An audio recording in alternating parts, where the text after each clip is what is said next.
Hello and welcome to the beautiful confines of Showards Field in Du Bois, Pennsylvania for the PBR Northeast Future Games, game one between New York and New Jersey for BFA Sports. I'm Al Fisher with my brother from another, Doug Stasic. And Doug, we got ourselves a full slate of excellent baseball today. Hey, man, I can't wait. It's going to be a situation that we saw what the guys had to bring. We saw exit velos with over 104. We saw guys that were living in the 90s, and that was a great decade as well. We had arms velo that had guys topping out at 90. And the one thing we know about these two crews right here, Team New Jersey has quite a bit of speed, so I'm really actually looking forward to seeing a little bit something different, which would be what's going to happen with the base runners. And Team New York, dude, they brought the lumber yesterday for sure. Absolutely, they did. I mean, a lot of great information a lot of data being shared throughout the whole day. I mean, guys were hitting balls 370, 380 feet, hitting them over the roof of this, I would call it the balcony up here in left field. Just incredible velo to your point. So a lot of great stuff yesterday. I'm looking forward to these two teams going really at it. So no question about it. And, well, speaking of New Jersey, where we're from, our buddy TJ Hunt, PBR New Jersey director out there hitting some fungos. Yeah, hopefully he hits fungos better than he pitches. Well, we got a chance to understand that his brother is definitely the pitcher in the family down at Mississippi State. And but all good fun, man. This is a guy that is super dedicated, like all the directors of a PBR. We got Big Dan Savette. He's here, man. He was hanging out on the porch yesterday and almost got destroyed by a baseball. There was a couple home runs. That was Dan up there? Yeah. So yeah. Oh my gosh. Yeah. So let's get Dan on. All right. As he did a real nice job last night. For those of you guys that were chilling on Twitter, a bit of a recap. So again, Dan, welcome, man.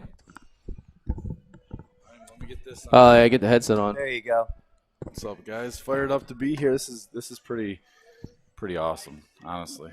Well, I think we're always in a position here where we look at it and believe that, you know what, man, anything that's going to get these dudes opportunities at the next level and what you guys have built in PBR, and really, it's like a vortex, man. It's happened so quickly. It's like you take a look around at Lake Point, Georgia, what's going on down there from a national level. But for you guys, talk about how much of a challenge it was to bring the games and team up in the Northeast. Well, we just had to pivot quick, and I think everyone in our space had to either adapt or die, really.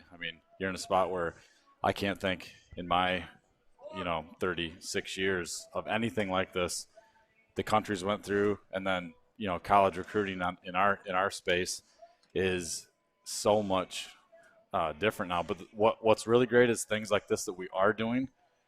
Kids are committing. Kids are getting looks because awesome. of what we're doing. That's exactly what it's all about. And I think that's the reward for us, because you guys know the work that you guys have to put in. We've been doing live streaming at a much lower end, but still to put players out all summer.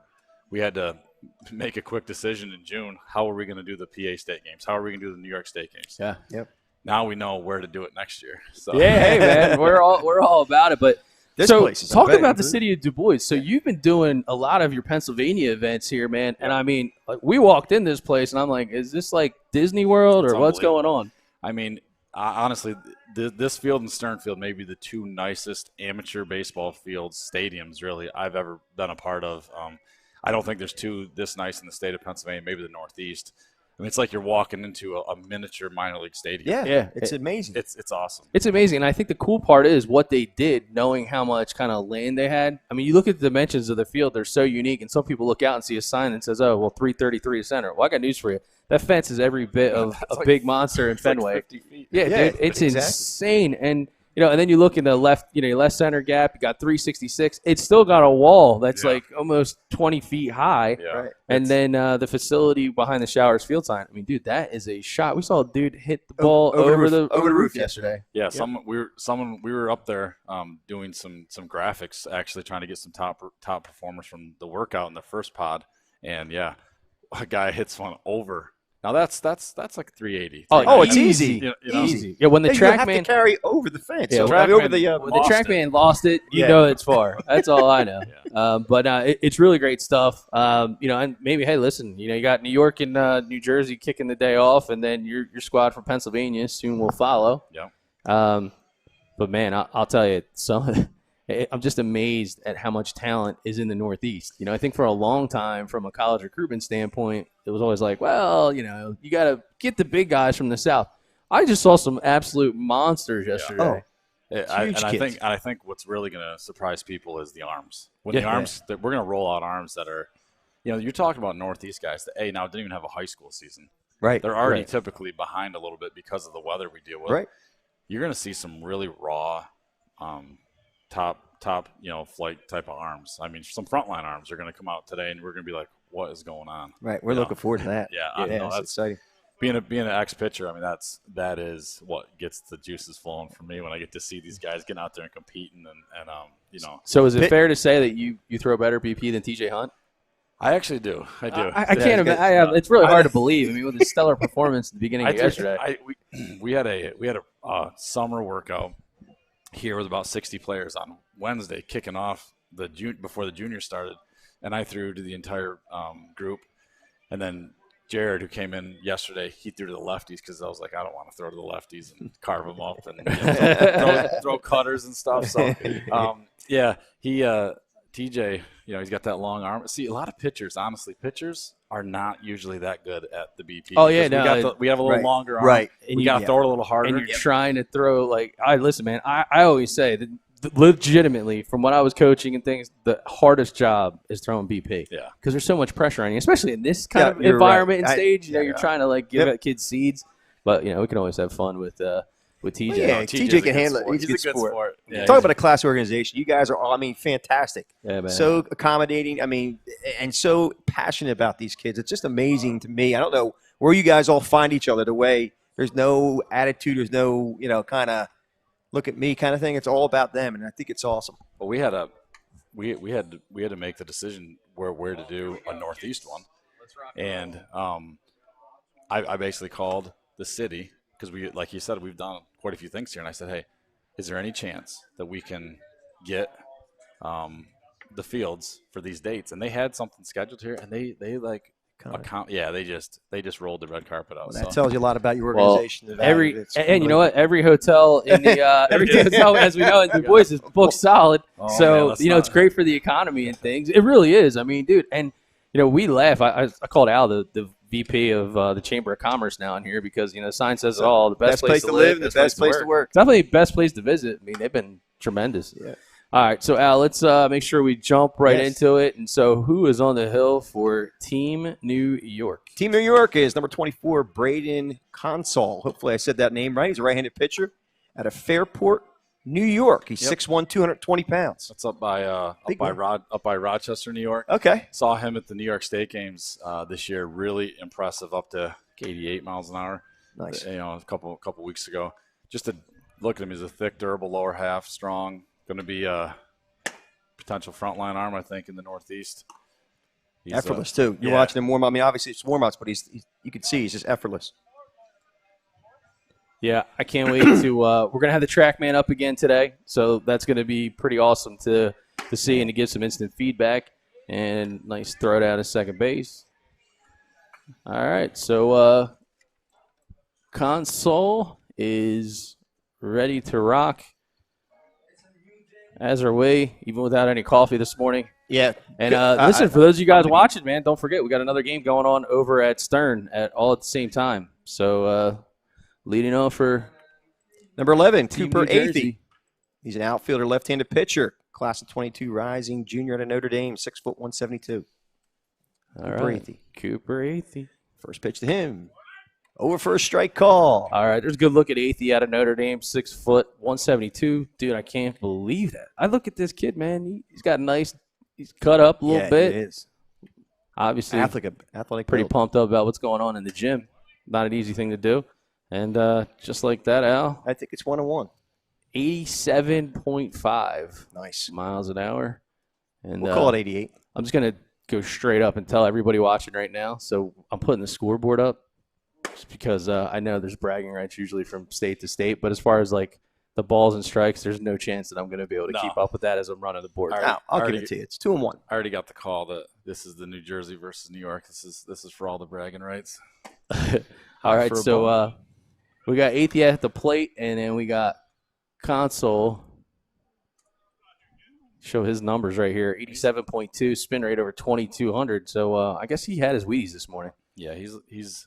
I mean, that gassed. The mechanics are fluid. He's pretty sound. Like I said, he's a guy that I think is going to be potentially a frontline arm, especially in a northeast sort of arm. We've had a few from that Western New York area that really pop in the last year or two. There's a 3-2 pitch. Attaboy. Strike 3. Got him looking. All right, so Console. Sitting pretty consistent. He's not consoling him, I can tell you that. He's not gonna be consoling him, that's for sure. All right, that'll bring up Connor Dreyer out of Flushing, New Jersey. No, wait, that can't be Connor Dreyer. Yeah, it is. Oh. Just looking at the wrong. He's out of Dal Barton. 5'7", 155. I like this young man right here. He's all ball player. Not taking anything from anybody else, but watching him warm up, all business. I wasn't sure if he had some kind. I thought maybe we mic'd him up. I thought he had something in his back pocket, but it's got to be his sliding glove.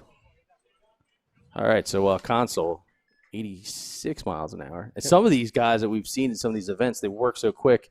The TrackMan has a day trying to keep up, but popped up the right side and down to play. All right, counts now 2-1 with 1 out. That was a 87 mile an hour offering there. I don't think we've seen an off-speed pitch yet, have we? No. He's been sitting pretty consistent right here. Might be an opportunity right here. There it is. There it is. Yep. Count right on cue. Now 3-1 to Connor Dreyer.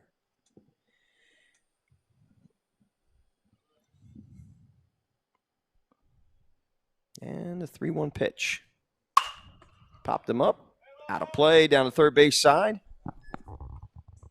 That's our one. If we had to have any complaint, we would say there is a lot of balls getting lost here at New Oh, yeah, please.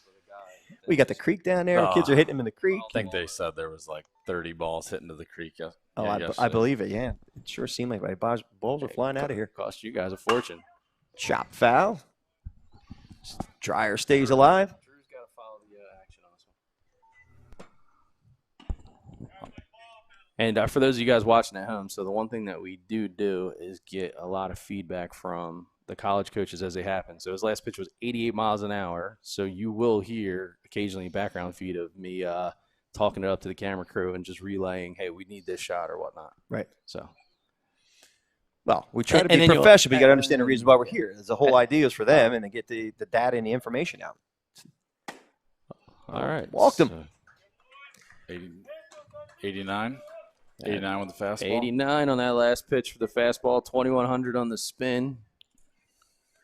That'll bring up number 22, Nick Ferry. He's a first baseman, third baseman, class of 22, rising junior out of Huntington Central, New Jersey High School, 6'3", 180.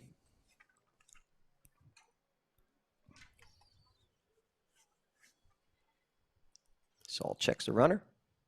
And a pitch. Big swing and a miss. Ferry. 84. Not holding anything back. Yeah, 84 miles an hour on that one. I lost a little bit of doing the slide stuff, lost a little bit of velocity.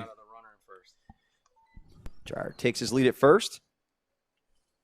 Saul takes a sign. Oh, Dreyer. Dreyer was. We're gonna give him the benefit of the doubt. All right, on that one. all right. Well, this is what he's contending with over there. That's the He's dealing with something. that's the problem. Yeah, I'm betting you he's going to first. He's got to. Oh. Runner holds. Ball's low. So it's now 1-1. 85.5, 1,900 on the spin. you see that a lot though with these guys that they do the slide step, trying to hurry a little bit to the plate with a fast runner. They lose a little bit of velocity. Dreyer fakes. Pop fly to left field. Nice job. Play made there by number 4. I think that's I think it's Brian Racone. Yeah, is it Brian Racone? Yeah. Yep. Al wanted to call his name Rinkin. I'm like, that's Racone, bro. No, he's Rincon.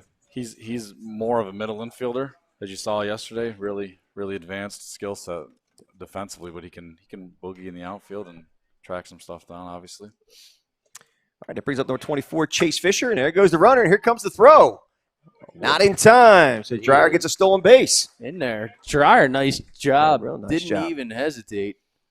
Fast track here, too. Helps a little bit, right? All right, so we're talking about some dudes with some size. How about Chase Fisher? Yeah, Chase Fisher, 6 foot 235. I got some of his BP yesterday. It was strong. It was really, really good. There's a pitch. Swinging a miss. That Fisher taking a one. healthy hack. It's not going to get cheated. 87 on that one. 1,900 on the spin. Counts 1-1 with 2 out.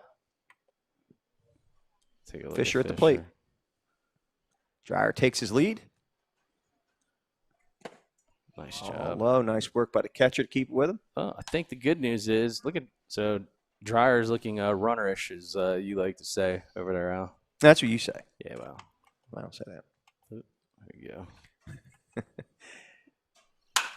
Ground ball up the middle. Played there nicely by the Oh, shortstop. nice There's the play. throw. Great job. All right. Can we get a number? Number 2. Michael Mancini. Michael Mancini making that play. Real nice. He's just going to be an everyday guy. Goes out and makes the plays. If you guys recall the name, he was the one in the Little League World Series. He was the man. when Maine and I think it was Mid Atlantic. Yeah, right. Yeah, they won the World Series. Yeah, he was the ace and the shortstop. Awesome Kid, great family. Yeah, just a competitor. So he goes out and gets after it. All right, and it looks like We got Griffin Mills on the mound warming up. Griffin Mills, another guy out of Del Barton. He's a rising sophomore out of All Del right. Barton. So got some young guys here showing that they can hang with the best. 6'1", 175. TJ Hunt taking his life in his hands, going behind the mound. Is he going to stay back there? Hey, once in a while, if I see a really good guy right in the middle of the game, I go out and get it. Dude, I haven't had anything come back at me yet. We've seen a couple guys get smoked. Seriously. Really? Yeah. Oh, you got the camera up. You're just Yeah, dude. It's like the first pitch, almost guaranteed. Actually, you know what? I'm gonna check the Vegas lines. It's probably about minus 300 if TJ gets in on the first pitch. TJ's so laid back though, he wouldn't even care. Yeah, I think I'll lay a dollar on that. I think I'm going to lay a dollar on it. Nah, dollar holler. Dollar. All right, let's. I'm pretty excited about this New York lineup we got. Yo, man. We got some. yeah. We got some. There's we got some bruisers in Yes. this got some lineup. good players. Really excited to see what these guys can do against some upper end arms.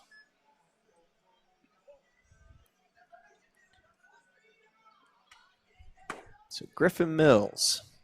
Del Barton. So We're just up there. Where's Del Barton?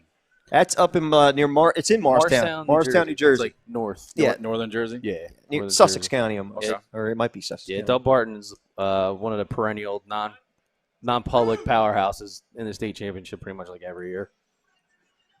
We got catching now. It's a single digit. Well, clearly. It's got to be Look at Andrew that. Lombardi, maybe? It looks like number 6. All right. Catch, is it Lombardi? Lombardi? Yep. And Andrew Lombardi behind a dish. All right. Working with Griffin Mills. And The first batter Mills will face out of New York is number 6, and that is Marcus Smith, shortstop outfielder, class of 22 out of All Hollows. 5'10", 180 pounds. Smith was recently committed to Liberty and Oh, decommitted nice. probably about a month ago, and we're pretty happy to have him here with us. hey, that's Awesome. that's outstanding. 85 miles an hour, first offering from Mills. Nice breaking ball. There's a nasty one. Second pitch, you got to have some confidence in that pitch to come out and throw that the second pitch. Quickly ahead of the count. 0-2 to Smith. Smith kind of smiled on that one. Another Nice breaking ball. Yeah. Got him looking. Wowzers. It's a good start there. Yeah, it is, Fastball, 2 breaking balls in a row. You promised some good pitching. Not Yeah. a lot of spin though. If you notice, not a lot of spin on that breaking ball. Right. You know, you see some of these guys with upper, close to 3,000 spin rate, 2,500, 2,800, down to 1,700 on the spin rate. I'll bring up number 2, Ryan Taylor. Shortstop, second baseman out of St. Augusta Prep, 5'9", 155. Three The speedy sliders in a Ryan row. Taylor. Yeah, Speedy Ryan Taylor, 6'3", 8. Yep, 60 6'3". yesterday. Yep. And actually, we'll some of the graphics that I've seen, Dan, like where you guys kind of put the leaderboards and things up, we're going to do our best to incorporate them, and that'd be awesome. we'll talk to them a little bit today. Line drive, base hit to center field, practically took Mills' head off. He's just a gamer. Mancini just oh boy, calm and cool. It's what he does.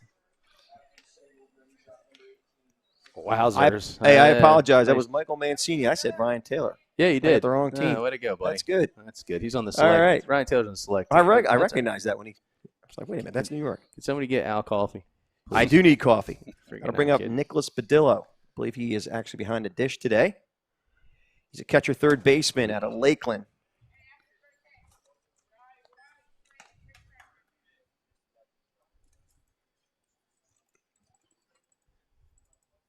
So Mancini barreled up nicely on that pitch. Take a look over there at Mancini.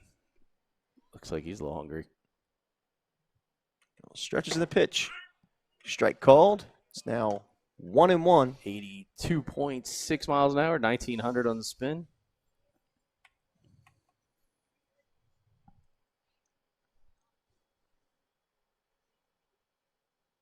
Stretches in the pitch.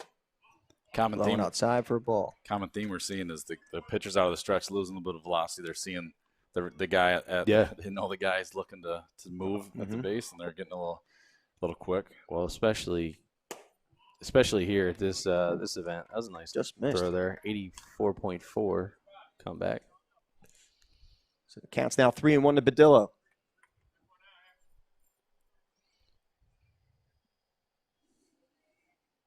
Oh, goes to the first. Mancini back in plenty of time.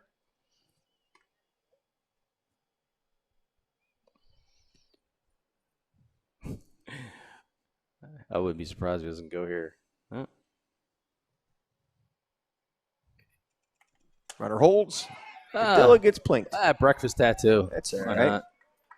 Don't talk about breakfast. I'm hungry. He's running through the bag. Nice. Listen, bro, hard 90. People are well, watching. He also took off. He's like, all fired up. That's nice. All right. That'll bring up number 11 out of New York, not New Jersey. That'll be Jack Hopko. Hopko was on that same team that won the Little League World Oh, Series. nice. Yeah. Another Maine Enwell. Maine Enwell, yep. 6 foot 185. Pitch. He's pretty advanced from the left side with the bat. Can you give me an ISO of the left-handed hitter, and then you can go back to the runner? Well, the Bard doing a nice job behind the dish.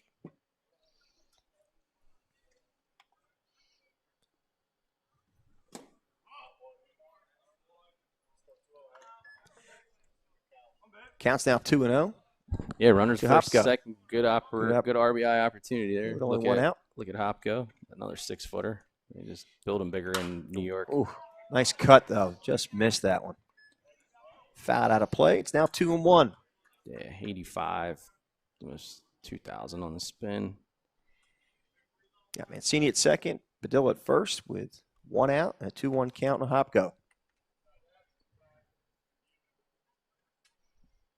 Here's the 2-1 pitch. Popped him up to the third base side. Dreyer's got an opportunity to make the play, and he does. That'll be second out of the inning. Nice job there by Dreyer. That'll bring up number 23, Aiden Chamberlain. Out of Corning Painted Post High School, 6'2", 185. Good-looking frame here. Yeah, the formerly formerly known as James. Formerly known as James. I'm glad. As in the past. We apologize. Yes, we do apologize. All right. So, taking a look at Chamberlain here, he is 6'2", 185. Rising junior. He was pumped up to play this morning, man. We had an opportunity to talk to him for a couple minutes. He came over and saw you? Yeah, we talked to him for a couple minutes. Real good kid. Yeah. He actually lives 20 minutes from where I'm from. Oh, okay. Yeah. Awesome. Ball outside. It's now 2-0. All right. 85-mile-an-hour offering there to Chamberlain. 1,900 on spin. Great RBI opportunity here for him. Turn some heads. Runner still at second and first with 2 out. And a 2-0 count to Chamberlain. Mills' 2-0 pitch. Over for a strike call. Yeah, Yahtzee. Good pitch. Nice job here, sitting on the corner. The cool part is Mills is unfazed. He's got 2 runners, but Yeah, he looks pretty calm and cool. I mean, it's just like, hey, I'm here, man. Whatever. 2-1 pitch. Outside for a ball. It's now 3-1. It's always a beautiful thing, too, when you have 2 outs and you got the kind of defense right now from a talent standpoint that he has behind him. So you got to feel pretty confident about just filling it in.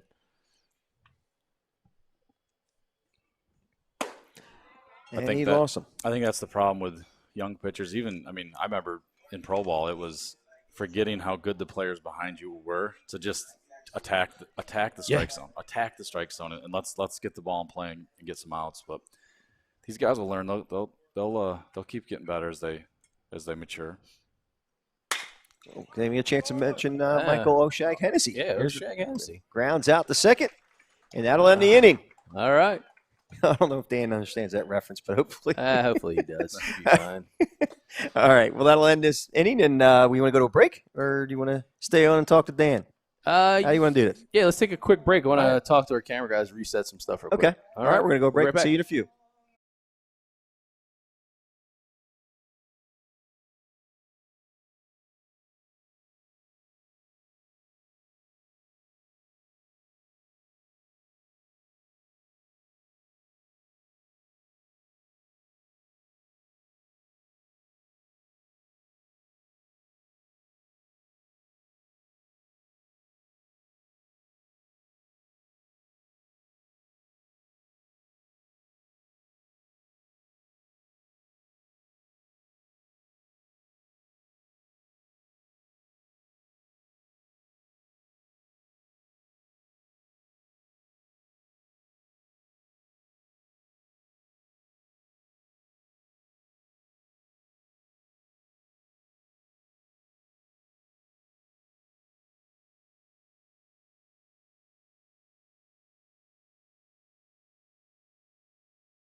All right, we're back here at Showers Field, and first of all, I want to apologize to both the Mancini and the Taylor families for getting the young man mixed up. I should have known that. Well, I know what Ryan Taylor looks like. The dudes both have top talent, so sure they do, the good news is they're in good company.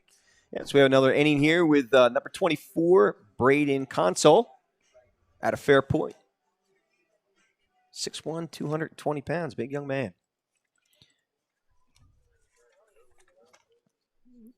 All right, going to get the first batter he will face. Looks like number 21. Just want to make sure. Yep, number 21. And that is Jack Frankovic out of Christian Brothers. He's 6'1", 185.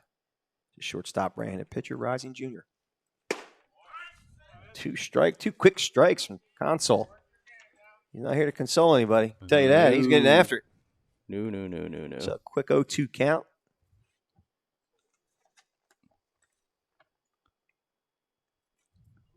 Ball got away from him. All right. So Frankovic now 1-2. Nobody on, no out.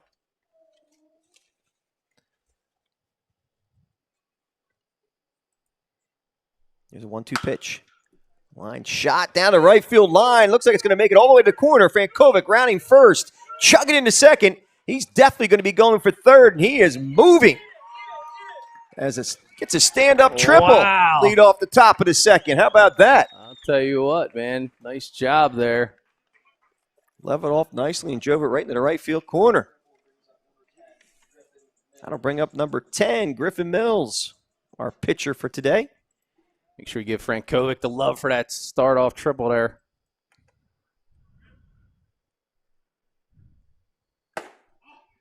Mills again is a rising sophomore out of Del Barton, 6'1", 175.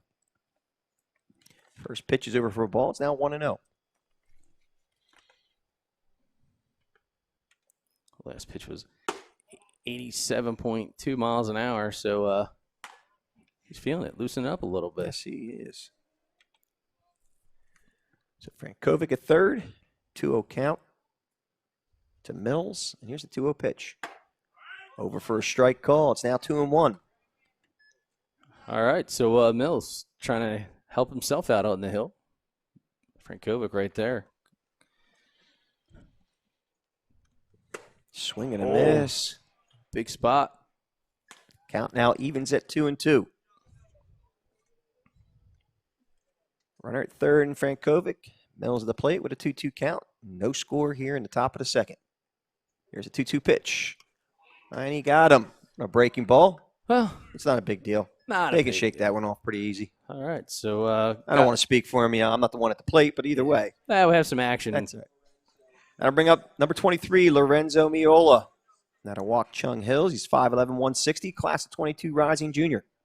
Runners at first and third, and nobody out.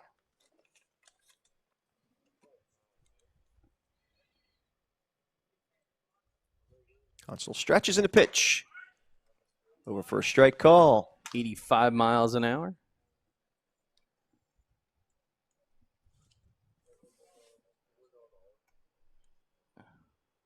Consul takes his sign from Badilla. Stretches. And there goes the runner. Here's the throw. Oh, wow. Okay. And the runner scores at Frankovic. I get a little excited when I'm watching the game. It looks like. Can we play a replay on that? Just kidding. That'll be our next step in the journey. That'll be the next step in the journey. In the journey. That's all right. Baby. All right. Wow. First pitch is over for a strike call. 85 miles an hour. Oh, sorry, no. First pitch is now 1-2. I can't see that.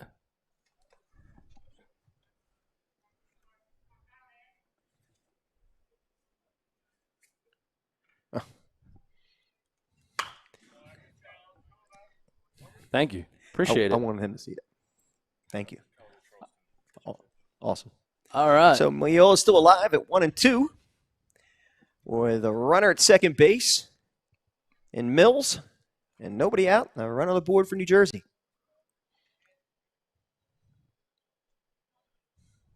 Oh, ground ball to short. Gobbled up there and throws. Got him by a couple of strides. All right. Nice. That was nice play by number 2 out there from New York. Yeah, don't mess that up again. Michael Mancini. That a guy. Not Ryan Taylor, I can tell you that. I want to make sure I get that one right today. Yeah, you got that right. Mancini, nice job at short. Way to stay calm. Make the play, get the out. All right, then I'll bring up number 7, Michael Woolley out of Ramapo, 6', 190. Seen a lot of good things out of him. We were up at Skylands University, or Skylands Stadium, I should say. We did, and we also were told that it's Hooley, as you remember yesterday. No, I wasn't here for that. Oh, no. Well, I was not here for the Hooley call. So it's Michael Hooley, shortstop, second baseman at Ramapo. We're going to get it right. Drop the W. That just means you weren't listening to DJ yesterday. That's all.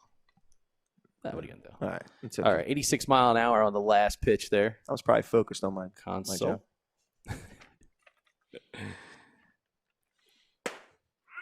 Strike called. It's now 2-1 to Michael Hooley. All right. 84.8.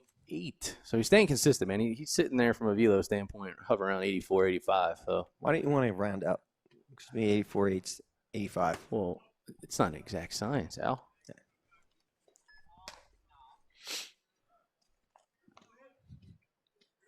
All right. So the pride of Ramapo. Yes. Very slick fielder. Very heck yeah, he is. He's awesome. All right, so Hooley draws a walk. And that'll bring up, I think I got this one now. Is that number 2? That is number 2. I know who number 2 is. That's Ryan Taylor. All right. Hey, shortstop, welcome. Second baseman at St. Augusta Prep, rising junior, 5'9", 155. With runners at first and third. And 1 out. Fouled straight back for Taylor. Count goes to 0-1. Actually, as it turns out, one of his, well, I'll say former teammates now. So the cameraman at first base just graduated from St. Augustine. Drew Stasek headed to Washington College. Mm-hmm. Also, PBR alum. So when you sit there and talk about exactly, hey, well, what is this about and how does it all work? I just can't tell you enough how hard these guys work to really get these guys opportunities to be seen. And just yesterday alone, at least as of about 1 o'clock in the morning, there were 6,000 people that saw the stream yesterday. Really? Wow. So, and a lot of Okay, I'm speechless. Yeah, That's well- usually not the case. well, the good news is, I mean, we get a lot of feedback, and so just so you guys are aware, a little bit of delay is in the TrackMan. So one of the big portions of PBR is collecting, Mhm. the data, make Yep. sure that it's accurate, and it looks like they're recalibrating. All right, so no worries there. Oh, runner. There he goes. All right, so it's good. Heads All right. up base running by Hooley. Little hooligans on the base pads by Hooli. Nice. Huh? Hooli. You like that? Yeah. All right. All right, so Taylor's got ducks in the pond, as I say. yes, he does. All outside. It's now 1-1. So To that's, Ryan Taylor. looks like we're back up 86 miles an hour on the last pitch. Oh, taking my advice, huh? Good. Pitch is wide for a ball. All right. Count now 2-1 to Taylor. Runners at third and second. Pitch called a strike. Even now at 2-2. Nice spin, 2,200 on that Mhm, fastball.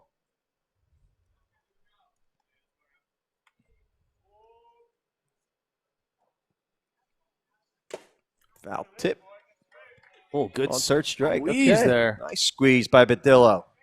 And that's at 87 mile an hour on the put-out pitch there.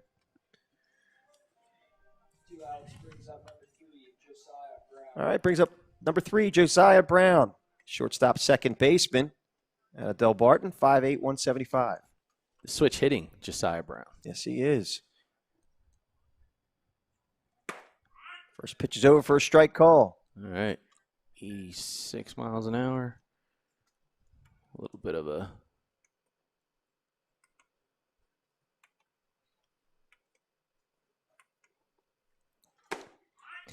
Well, next pitch is over for a strike call. So Brown quickly in the hole, 0-2 with 2 out here in the top of the second and a run on board for New Jersey. Yeah, outside corner and something that we're talking about, and I would say we've been talking about is an interesting dynamic with the social distancing of having the umpire behind the plate, or I'm sorry, behind the mound versus behind the plate. Right. So when that happens, we've actually talked to a couple of umpires, and they tell us that high strike is the most difficult one for them to really see.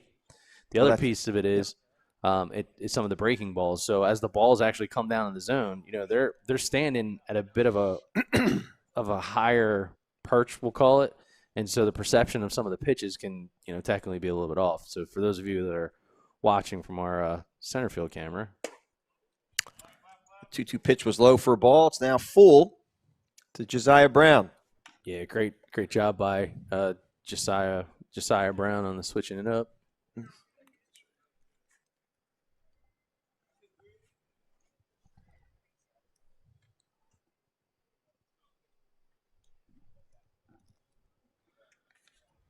All right, so in real time, got college coaches watching. They want to see the TrackMan up, so guess what they're getting?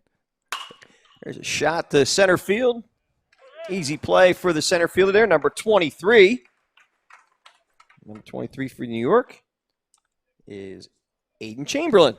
That's it. So All right, we're going to go to a break. We'll be right back.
And we are back here at the absolutely beautiful Showers Field for the PBR Northeast Futures games.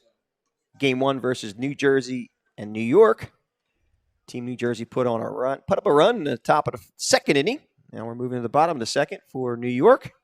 And leading off for New York in the bottom of the second is number 8. And that is Christian Toledo. Outfielder, right-handed pitcher. City's Prep. 6'1", 180. Facing Mills. And Mills, first pitch over for a strike call.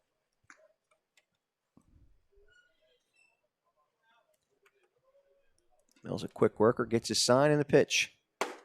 High for a ball. So it's now 1-1 to Toledo. And again, this is a coach's view, right? So got college coaches that are tuning in, and they've requested to see as much TrackMan data as possible. So we're gonna ride with the split screen for a while. And moms and dads understand it's for the kids. So hey, it's about you know being what? seen. It's Hashtag being be seen. Hashtag be seen. I just want to see Toledo put one out of here so we can say Holy Toledo. That would be awesome. So the count's now 3-1 quickly to Christian Toledo. Swing and a miss. It's 3-2. Healthy hack by Toledo. I think he wanted us to go say Holy Toledo. Why not? All right, Mills checks his sign, winds, and the pitch. Nice breaking ball, good spot for one. As Toledo fouls it to the third base side. Count remains 3-2 to Toledo.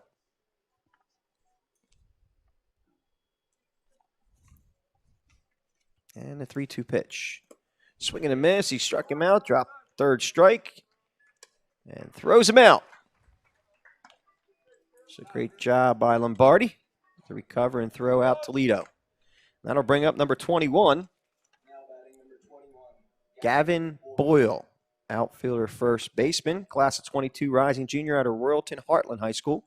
He's 6'2", 185.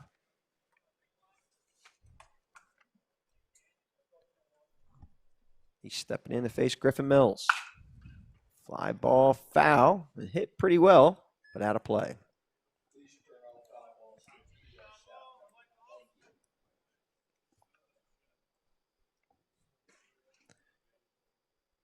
Griffin Mills winds in the pitch. Pounded to first.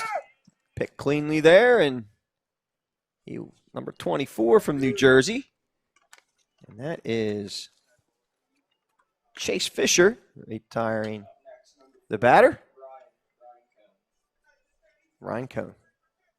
We had Rin Cone, but it's Ryan Cone. So that'll bring up number 4. So we're going to go with a public address announcement. Yeah, well, I guess it keeps me out of trouble. Man. Ball popped foul out of play. It's number 4, Brian Rincone, out of Shaler Area High School. He's a shortstop, second baseman. Switch hitting, 5'9", 160. 0-1 pitch from Mills. Over for a strike call. Mills quickly ahead, 0-2. 2 out here in the bottom of the second. 0-2 pitch. Low and in the dirt for a ball.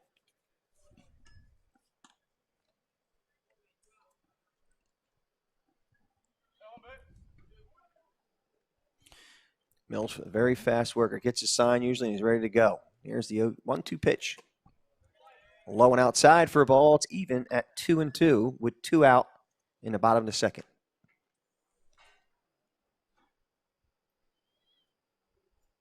And the 2-2 pitch. Pop foul to the third base side and out of play.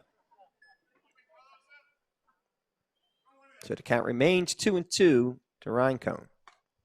Again, we just have a scoreboard up there, guys, just for, we'll call it entertainment purposes, just to keep track of the score, because trying to keep up with the action here as we're focused on the camera angles. No, we need another person here, and it's just,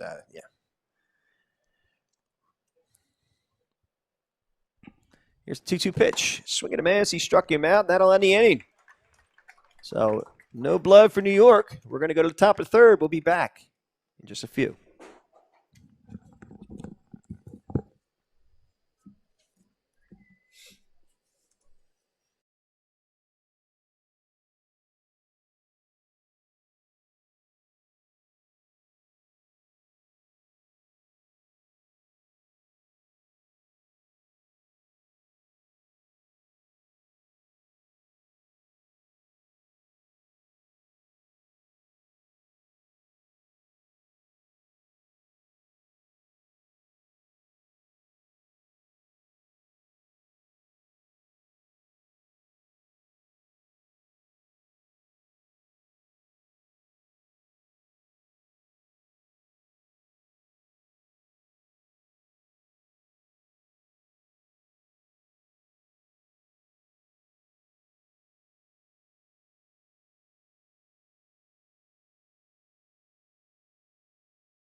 All right, we're back here at Showers Field in beautiful Du Bois, Pennsylvania. It's always an entertaining moment here at BFA Sports. Oh, yes. Even when you're asking for a run to get some breakfast sandwiches and good stuff. We got Braden Console back on the mound at a Fairport High School, 6'1", 220. First batter he will face is number 6, and that is Andrew Lombardi, the catcher, the first few innings. He's out of Middletown North High School, 5'9", 190. First pitch from Console. Going outside for a ball.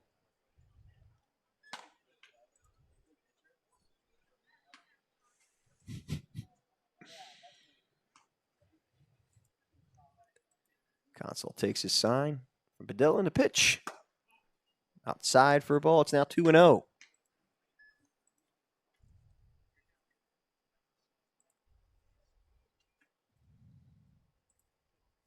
Console winds in the pitch. Pop foul straight back. And back into the field to play. So it's now 2-1 to Lombardi. Yeah, Lombardi's a great defender behind the plate. Oh, he's doing a great job.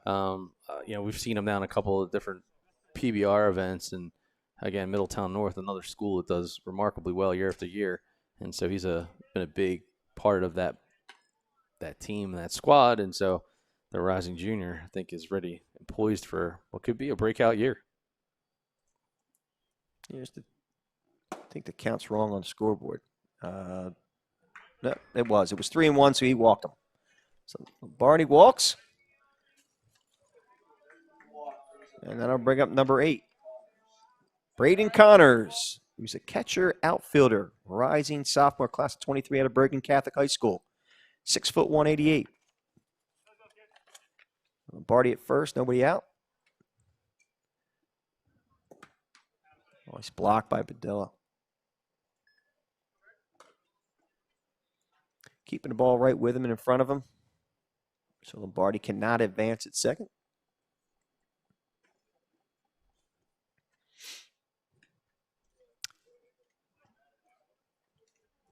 So 1-0 to Connor. Fly ball, popped him up. Shortstop. Number 6 making the play, and that is Marcus Smith. Catching that pop-up off the bat of Braden Connors. That'll bring up number 15, Robbie Carvelli, an outfielder right-handed pitcher, rising sophomore at Hunterton Central High School, 5'11", 155. With 1 out to face Saul. First pitch is outside for a ball.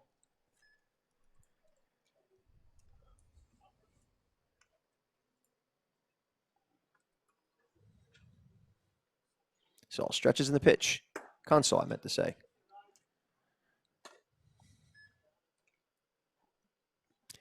It's now 2-0.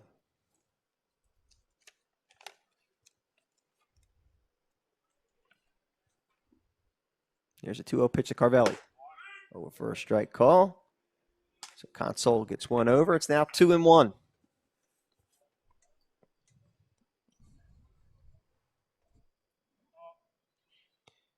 Lombardi at first base as Console stretches in the pitch. Swing and a miss. It's now 2-2 to Robbie Carvelli. Again, Console continues to deal, mixing it up, changing the grip up a little bit, which is fantastic. And we're seeing him give a whole different look. Ball outside, now goes the full. 84 miles an hour. Again, Lombardi at first base with 1 out. 3-2 count on Robbie Carvelli. His Console stretches in the pitch. He lost him. So runners will be at first and second with 1 out. And that'll bring up number 17, Kyle Pollock. Out of St. John Vianney. 6 foot, 210 pounds.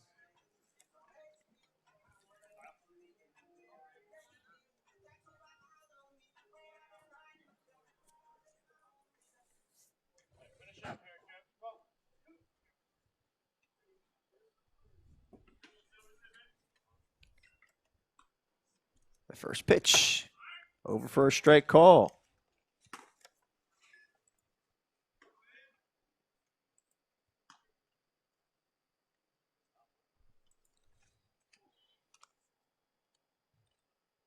And the 0-1 pitch.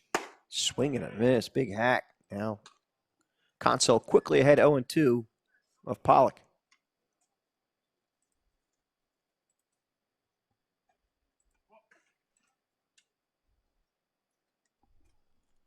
Here's the 0-2 pitch. In the dirt.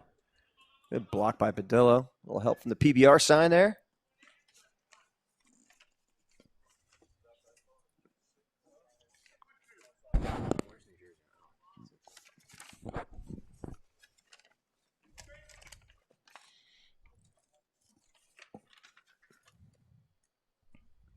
Swing and a miss. He struck him out. 86 miles an hour.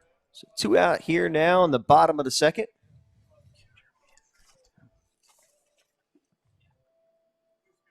And I'll bring up number 11. Back to the top of the order of Cooper Athey. Norcall Mathy. Outfielder, left-handed pitcher out of Notre Dame. 6'1", 175. First pitch is high for a ball. Runners at first and second. 2 out. 1-0 count to Athey. Here's a 1-0 pitch. Over for a strike call, and it's now 1-1.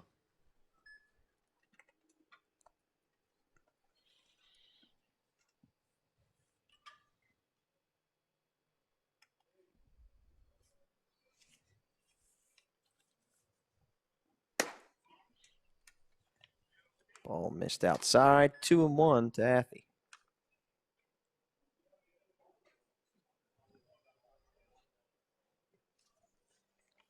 Lombardi at second base. Carvelli at first. 2-1 count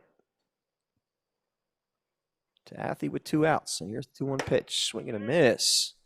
A healthy hack. Count now evens up at 2-2.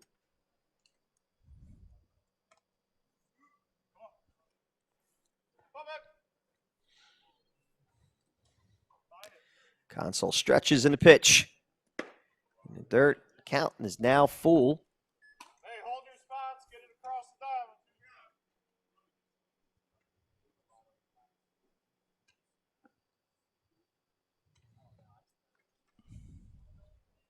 There's a 3-2 pitch at Athey. There goes the runners. Swing and a miss. He struck him out.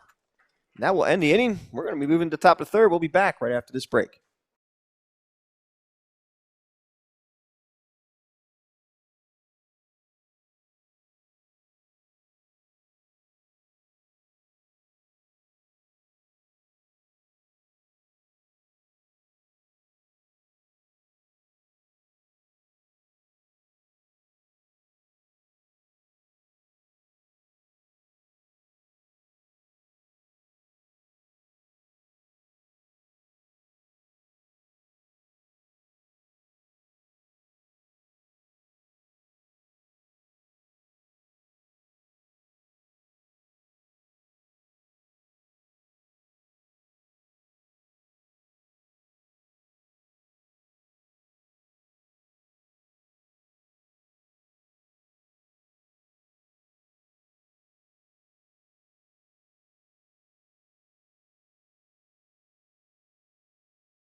And we are back here at beautiful Du Bois, Pennsylvania, Showers Field for today's Northeast Future games For BFA Live Sports and This Week of Baseball South Jersey, Doug Stasic joined alongside my brother from another, Al Fisher, as we are waiting on TrackMan. So very official here. They got the tape measure out to make sure it's exactly where it's supposed to be located. I believe they got bumped in between innings there. So that's what's a little bit of a temporary delay is Alex Kranzler from Old Tappan, 6'2", 190-pound rising sophomore, is on the mound.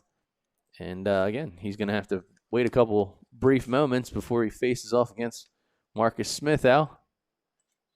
Yeah, Marcus Smith, the 5'10", 180 rising junior at All Hallows. Maybe we got enough time. We could just do an on-field interview. We'll just walk over to Marcus. You know, Marcus, just drop the bat. Just come on over. We'll talk to you. All right, we're ready to go. TrackMan is good. So Marcus Smith, smile at his face, man. He's ready to go. We caught him in deep thought. All right. So Kranzler on the mound. His first pitch to Smith. Over for a strike call. Got a little sidewinder, 3/4 pitch in motion there. Yeah. And they're very effective. Here's the 0-1 pitch. Outside for a ball. All right. So, again, for those college coaches, looks like we're back up with TrackMan. Oh, shot. There's a shot to deep center field. Wow. One Off hopper the to the wall. fence.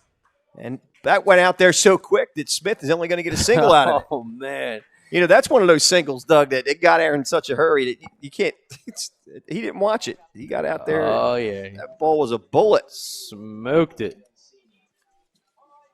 And here comes Michael Mancini. Smooth fielding shortstop, number 2.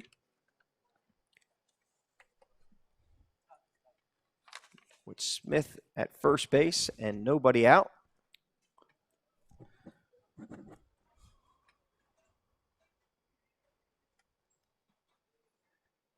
Here's the pitch. Inside for a ball.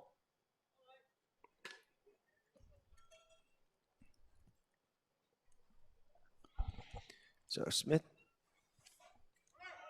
There goes the runner. Here's the throw. Not in time. They get Marcus Smith. So Smith steals second. The base he probably should have had if he didn't hit the ball so hard. Yeah.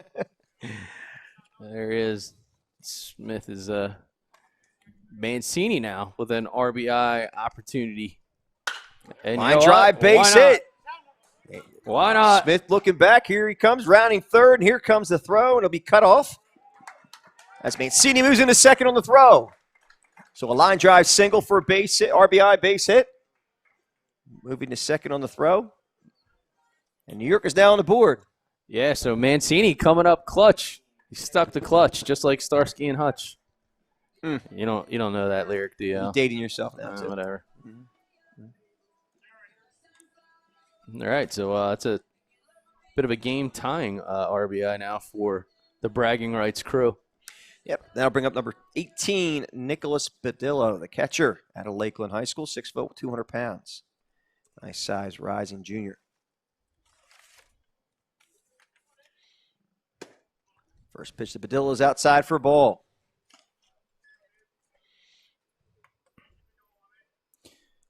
Mancini now hoping that he, too, can switch spots with Badillo.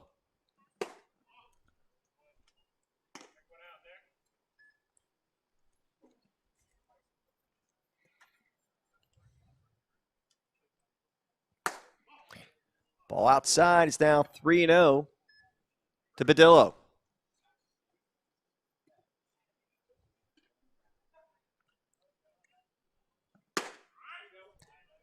Pitch is over for a strike call. 81.7 miles an hour.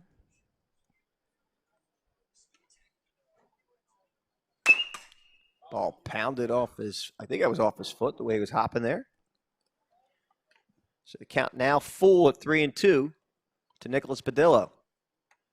With Mancini at second base and nobody out. And a run on the board for Team New York. Oh, line drive, base hit the right field. Mancini was holding up to make sure it got through, so he'll go to third base. And with runners at the corners and nobody out, New York is a little bit on fire and rallying. Yeah, they're in for a great opportunity here. Is number 11, Hopko, next player to dig in, looking to cash in those RBI tickets. Chases Badillo back. Yeah, it's kind of cool, Doug. I mean, I was thinking this too. The fact that they can kind of do all the skills work, and you've got bullpen or whoever you want to call them, just batting practice coaches pitching.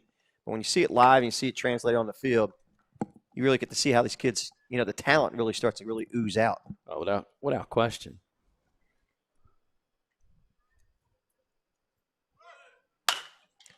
Ground ball in the hole. Base hit. Mancini will score, and Badillo will motor over to third base, sliding in safely. As we got some action. Yeah, you almost got ripped up by the turf monster there. We didn't even get a chance to announce Jack Hopko getting that base hit. Wow. And Hopko, an RBI single. Coming up, we clutch. got Aiden Chamberlain, number 23.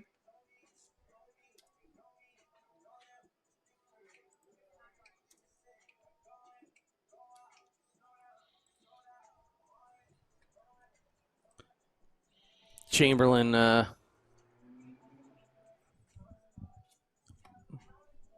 licking his chops a little bit with the first and third situation, and I would assume we're going to see Hopko look a little runnerish here. First pitch is fouled to the first base side, and out of play. Yeah, because this is a tough spot to be in, too.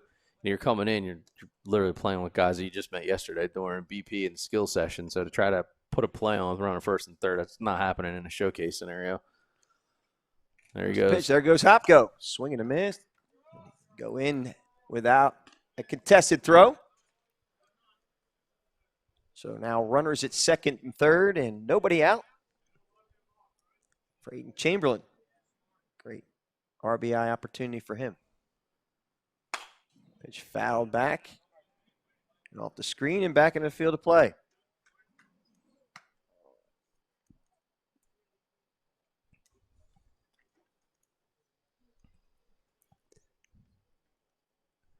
Runners at second and third. Yes, it is. All right. Chamberlain checks nicely. Kranzler tries to work his way out of a threat here.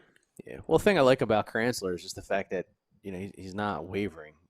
He's still going where he's going to throw his pitches. Nice pitch there. Yes, he struck out Chamberlain. So that's the first out of the inning. That'll bring up number 16 for Team New York. And that is Michael O'Shaughnessy, third baseman, first baseman out of CBA Albany, 6'1", 200 pounds. Oh, line drive. Oh, off the glove of the shortstop. Good effort. One run will score. Here comes another. And the throw is not in time. So a line drive, 2 RBI single. And I get, okay. I thought maybe they were running off. We're playing this straight up. Okay, I got a little confused there. So yeah, so O'Shaughnessy swings the first pitch really again. Beautiful. Drills another baseball. Nice piece of hitting by O'Shaughnessy. Been doing remarkably well.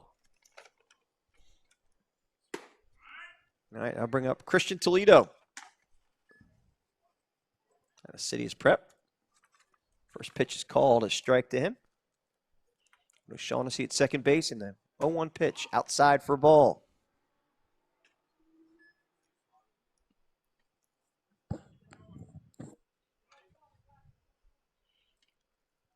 Kranzler sets in the pitch. Over for a strike call. It's now 1-2 to Toledo.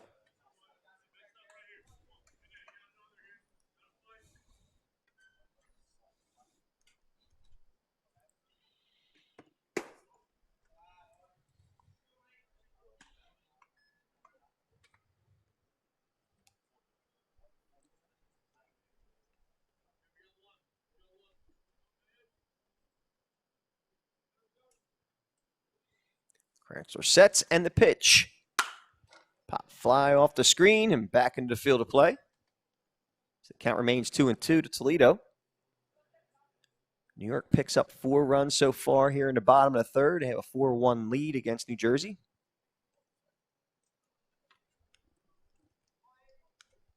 Krantzler gets back on the rubber. Take his sign from, I believe, a new catcher. I don't think that's Lombardi. There's the pitch. Popped him up. Out of play. So we got a very unique setting here with us, and as well as PBR, bringing you all this data. Got tents on the field, and screens, and all this good stuff. So the opportunity for a catcher to make a play on a pop-up is probably a little bit few and far between unless it goes straight up.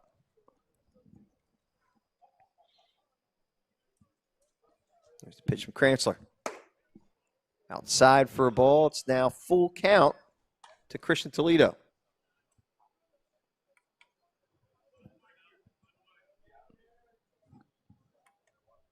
Shaughnessy at second takes his lead in the pitch. High for a ball.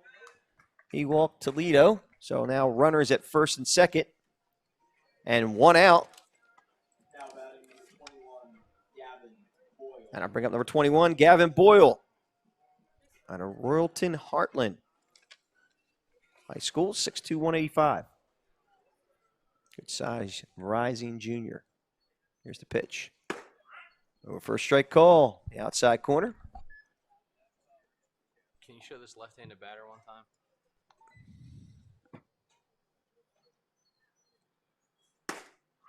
Strike call. It's now 0-2 quickly to Gavin Boyle. Keep coming. Keep zooming. Keep zooming.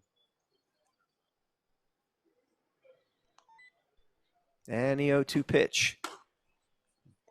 High and wide for a ball. It's now 1-2.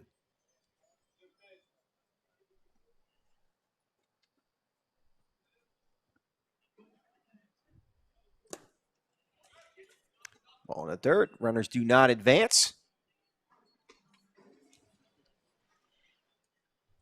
Nice job by Braden Connors behind the dish, keeping the runners at bay. The count now evens at 2-2 here in the bottom of the third. Pitch is fouled back. Remains 2-2 to Gavin Boyle.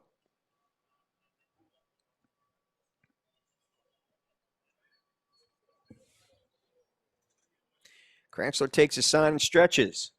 And the pitch. Popped him up to the shortstop side, third base side. Number 7, Michael Hooley makes the play. Yeah. And that's 2 outs. And I'll bring up number 4, Brian Roncone.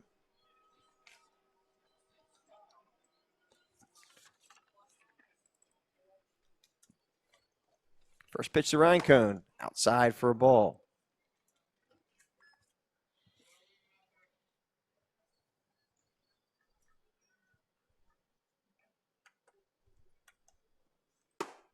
Over for a strike call. It's now even at 1-1.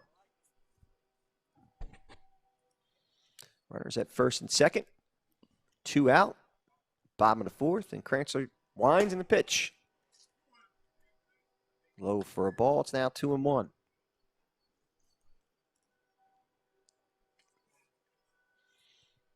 And the 2-1 pitch. We plunked him.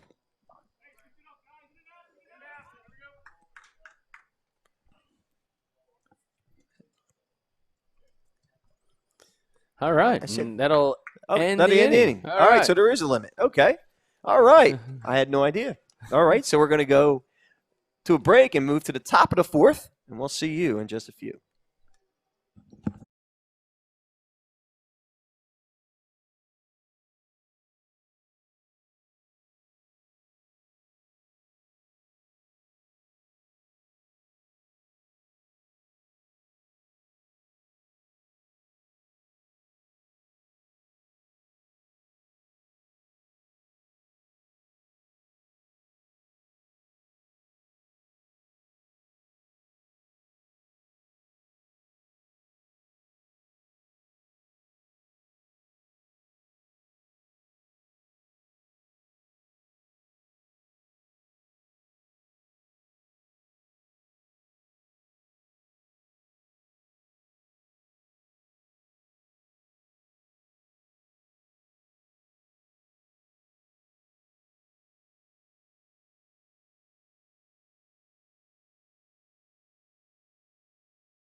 All right, we're back here. Beautiful Showers Field in Du Bois, Pennsylvania. What a picturesque area. A new pitcher on the mound, Tyler Blake for Team New York out of Cortland High School, 6'3", 170 pounds. First batter he will face is number 1. It's Connor Dreyer. Del Barton, 5'7", 155. First pitch over. It's outside for a ball. Here's the 1-0 pitch. Outside again. It's 2-0. Dreyer plays shortstop, second base, and third base. We've seen him at all positions as of yesterday. Pitches over for a strike call. It's now 2-1 to Dreyer. We're in the top of the 4th inning. New York with a 4-1 lead. Pitch called a strike. It's now 2-2 to Connor Dreyer.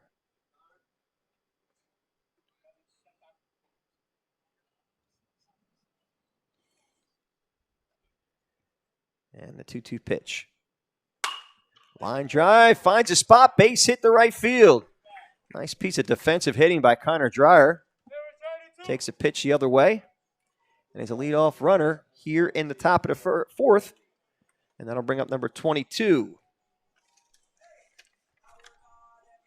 And that is Nick Ferry, the tall first baseman, third baseman at Hunterdon Central High School, 6'3", 180, rising junior. First pitch to Ferry is outside for ball.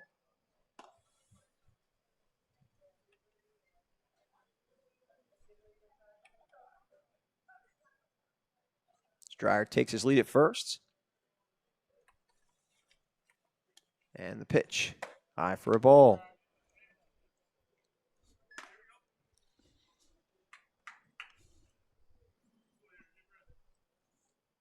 Ferry with a 1-0 count. Dreyer at first base. And Tyler Blake checking the runner. And there he goes. Here's the throw by Badillo.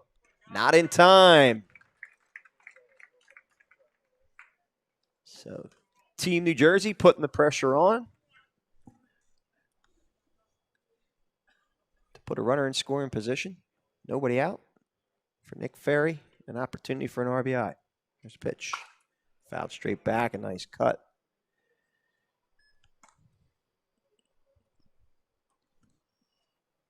So the count is now 1-2 to Ferry.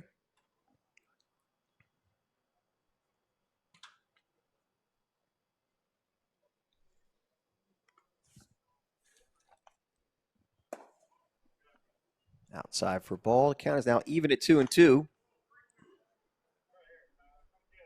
As Tyler Blake tries to find his groove here in the top of the 4th against New Jersey.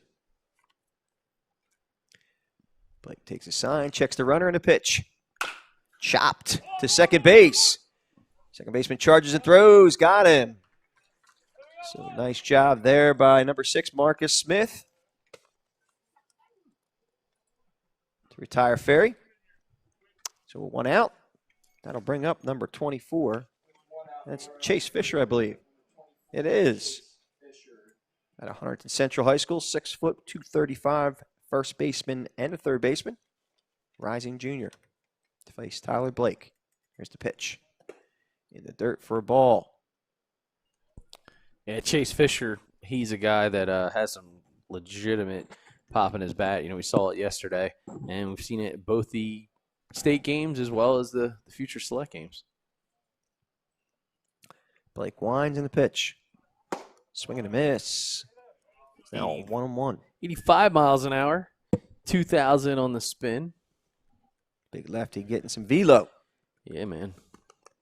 Velo's a popular thing at these events. It's amazing how that works. Count now. I thought I heard the umpire say 2-1. It says 3-0. Yeah, it said 2-1. Okay. Yeah, because it was. Yeah, maybe they haven't had any coffee this morning yet either up there. 2-1, 3-0. All right, with Dreyer at third base. Runner scoring position with only 1 out.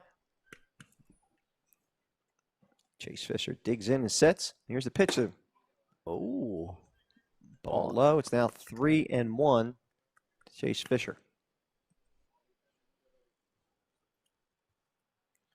Blake takes a sign. He's ready to go, and here's the pitch. Ball 4. All right. So Fisher draws a walk.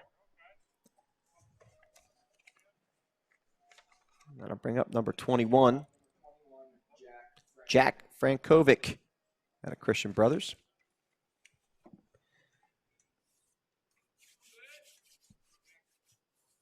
Again, top of the 4th for New Jersey.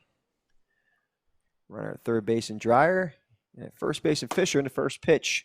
Frankovic is high for a ball. Got to be quick. Frankovic is a guy that he knows runners in scoring position. I can't tell you how many times we've covered his games, and I barely have enough time to get his graphic up. Oh, he wanted it. Yeah, look at him. Yeah, he did. Yeah. He's like, all right, man. 82-mile-an-hour offering. Blake settling in. Count is 1-1 with 1 out. Here at the top of the 4th. Now 2-1. So Frankovic. Chase Fisher, probably not exactly used to being in a open base steal situation. Usually the big guys, corner runners, coach puts up the big red stop sign, but I think he's going to try to stretch his leg a little bit here.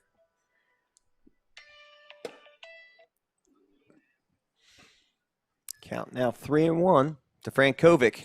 Yeah, I like the way that Frankovic's actually thinking right here because he's not being overly aggressive, knowing that he's got a good opportunity to help his team. So he's looking for the ball he can drive. And a 3-1 pitch. Oh, maybe won that one back. Yeah, that A one's little bit out of the zone. So the count now full to Frankovic. You're not full. No. You're No, I'm surprised. You're usually like lethargic. We're gonna have to get you some like sugar pills around here soon. All right. That's good. All right, so Fisher takes his lead, fakes the run going, and Frankovic draws a walk. So now the bases will be loaded for number 10. And that's Griffin Mills.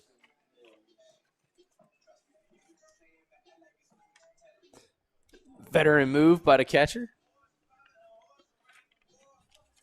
Trying to reset the table here. Well, now I got a good opportunity now to roll a double play ball. Yep. So if you're Blake, that's what you're thinking right now.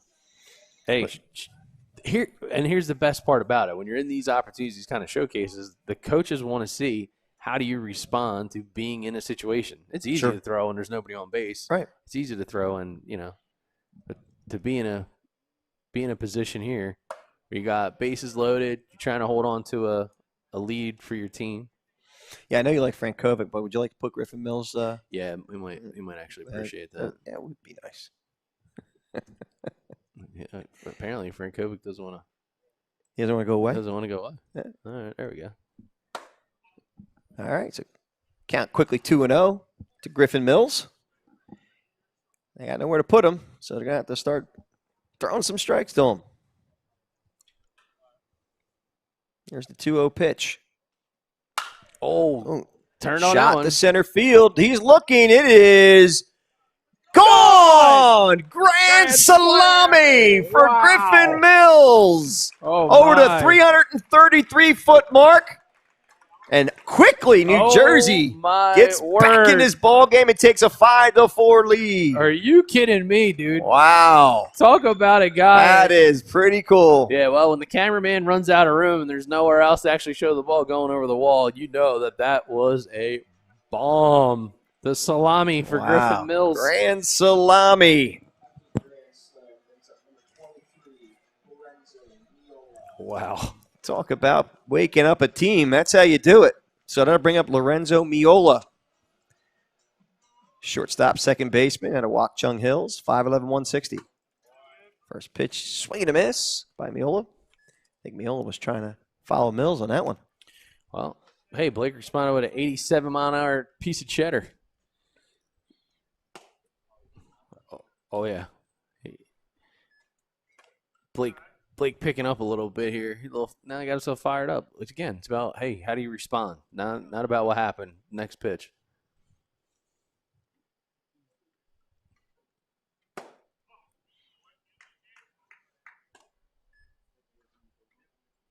So the count is now 2-1 in Miola. Nobody on and one out. 4 runs on the board for New Jersey in this top of the 4th inning.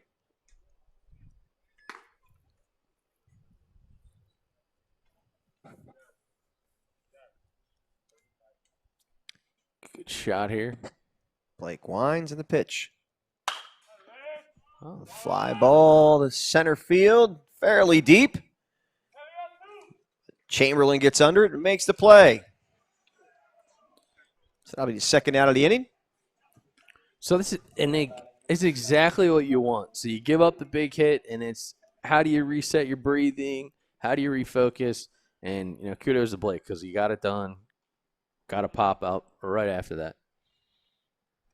All right, I'll bring up Michael Hooley, number 7, out of Ramapo High School, 6 foot, 190 pounds. It's a rising junior class of 22. The 1-0 pitch, high for a ball. It's now 2-0.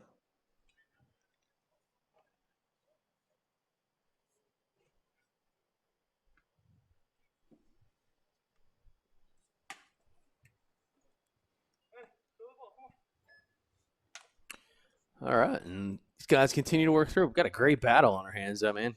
I'll tell you, I don't think we've ever been this close to action ever. No. I gotta. we're literally on the field. Yeah, well, Strike called. It's now 3-1. and I wasn't really thinking about it, but Jed Carrier from PBR New York, he was like, "Hey, you want me to cover you guys up with some netting?" I'm like, maybe that is a good That would idea. be a very good idea where we're situated. If we're not, we're going to be in big trouble. All right, that's the last batter of this inning. So New Jersey puts 4 on the board here in the top of the 4th with a grand salami from Mills. And we're going to go to a break, and we'll be right back with the bottom of the 4th.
All right, we're back here at Showers Field, after the electricity and fireworks going off with that grand salami by Griffin Mills.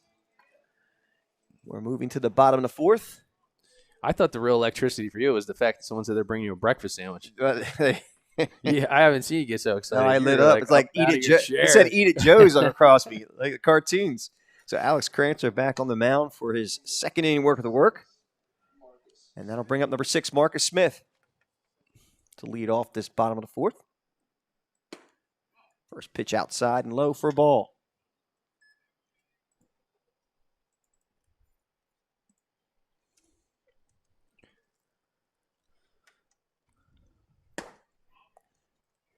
Second pitch is outside and low. It's now 2-0 to Marcus Smith. 81.4 mile an hour offering.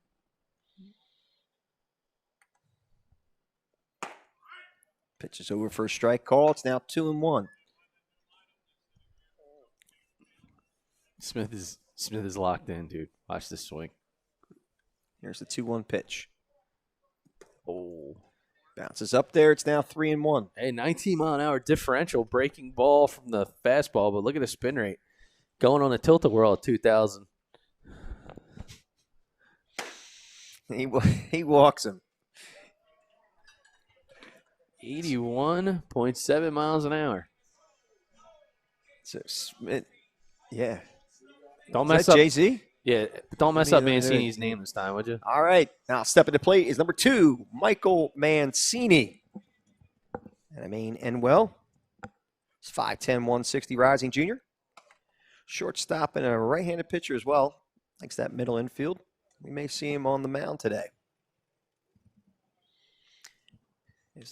The folks at PBR, they find every angle they could possibly do to get pictures, man. They just go to the wall, man, or to the floor. Yeah, well, in listen, this case. I've been, and I can relate because, dude, it's awesome. I think it's the weird thing is, you know, when you get to those angles, it's a bad move because it's like the ball becomes a magnet.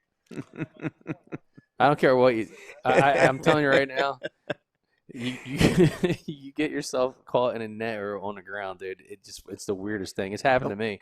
over to first base. Not the time to get Smith. I've smoked 2 iPhones in my time in the last 2 years by trying to shoot video through a net, and I think that's why we decided to just do the broadcasting thing. You can smoke iPhones? Yeah. I didn't know that. Here's the throw. Not in time. Yeah, Klinger used to do that on MASH back in the day. He'd eat a Jeep piece by piece. Yeah, oh, yeah. If you can eat a Jeep, dude, you could probably smoke an iPhone. Just saying. So Smith steals second base. He's now at second with nobody out. A 2-2 count to Mancini. Struck him out. Called third strike on the outside corner. So that's the first out of the inning. That'll bring up number 18. That's Mr. Badillo. Next up, number 18, Nicholas Badillo. Badillo. I've been calling him Badillo. I'm going to call him Badillo. All right, Nicholas Badillo. Clearly you have no Spanish or Latin background. Knowing that the 2 L's, you got to roll it, not Badillo. All right, What's wrong Badillo. with you? First pitch is outside for a ball. So Nicholas Badillo, 6 foot 200 pounds out of Lakeland High School. You're not gonna turn into Betty White and eat a Snickers, are you? I do. I need a Snickers or I need something. I'm just looking at that orange ladder. You have to watch the ladies go up and try to go through the cameras, and I'm just cracking myself up. All right, But so, give them credit. I'll give. There goes Smith. Oh, and it blanked him. Oh. So dead ball. He's got to go back to second base. Wow. Dio will go to first. Smith had that base stolen too. Yeah, he was moving. Now batting number 11, Jack Hoffman. Gonna bring up Jack Hopko. You get a ball? I ate it. Oh, 'cause I he thought it needs was the a ball. Snickers. I thought they were gonna tell. But Dio, he's got to come back. You get a ball. No, I don't think that's the case. No. They needed a fresh ball. All right, so Because I ate the one that was track- out there. I was so hungry. a little salt on it, No, I just a little pepper. rip right into the cover. First pitch is outside for a ball. All right, so we probably have a pretty good indication of what Smith's plans are.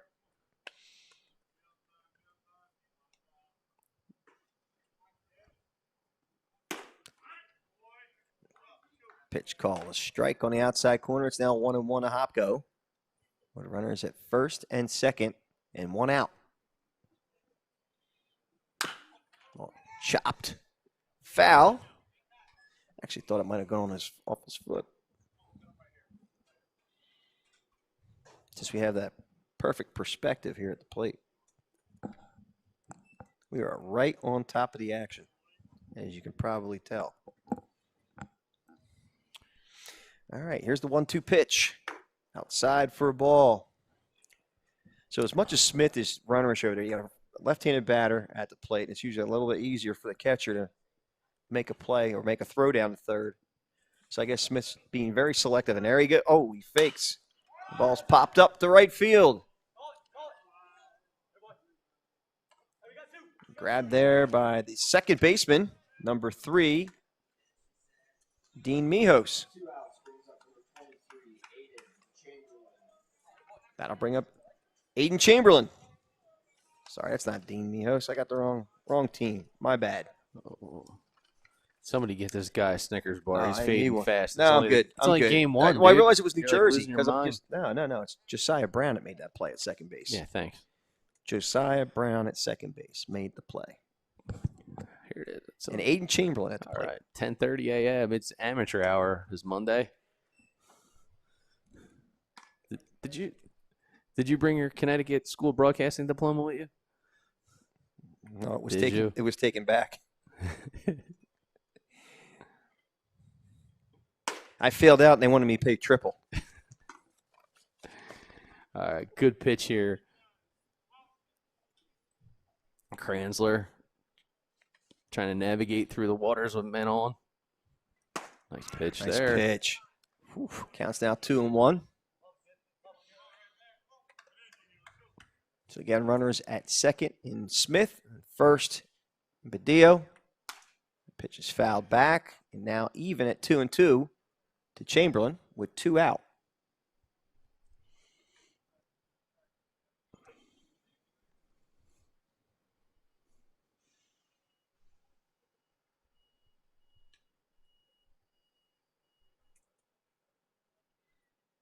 There goes the runner. Both of them go with no throw. So they both move up the third and second, 2 out. Great opportunity for Chamberlain, not going to run with a 3-2 count to him. There's a 3-2 pitch. Fouled to the right side, to the first base side, now to play.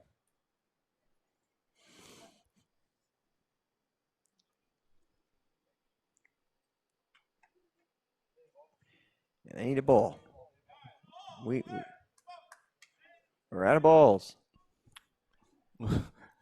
Can't play baseball. Uh-oh. They messing with these guys or what? All right. There's still balls flying. There's one over here too. All right. It's like Wrigley Field. Now you have people throwing balls back onto the field from the stands. All right, here's Kranzler's 3-2 pitch. Grounded in the hole. Base hit the right field. 1 run will score. Here comes Badillo, and the throw will not make it. He will be in safely with another run, and he almost runs into our tent. All right. Oh, boy. 2 RBI. Well, advance Chamberlain, second on the throw, man. Big opportunity. Takes advantage of it. Finds that little hole and pokes it through. Big time play there. What, aren't we laughing? I know what you're thinking. I just heard the public address now. Did he say it? There's no way that's that kid's name. Did he say O'Shea Hennessy? Now, it sounded very close to It but did. I cannot believe that's his pronunciation of his name. That's Michael Shaughnessy. He didn't really say it, did he? He did. He definitely did. All right, Shaughnessy. Oh, my gosh. Here's the pitch. There goes the runner. Ball flies foul to the first base side. Now to play. Oh. So count now even at 1-1 to Shaughnessy. And Chamberlain was going on that last pitch. See what he does here. Oh, look at that Grinding. move. Oh, you got him. Nice ball play. move. What a move by Kranzler. Hey, that's a boy. New York picks up 2 in the bottom of the 4th, so they take a 6-5 lead. We'll go to a break and be back with the top of the 5th in just a few.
All right, we're back here at Showers Field with Ryan Taylor stepping up to the plate.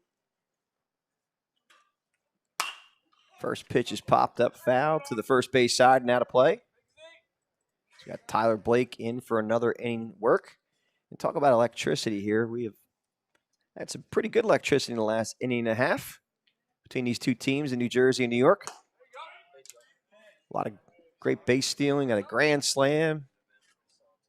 So a lot of electricity in the air at Showers Field.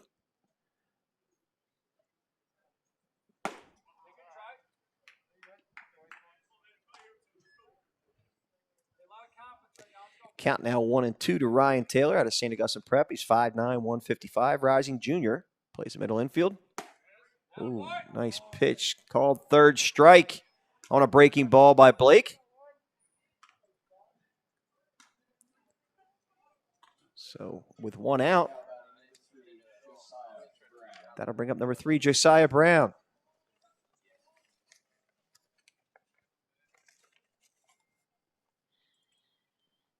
First pitch is low for a ball.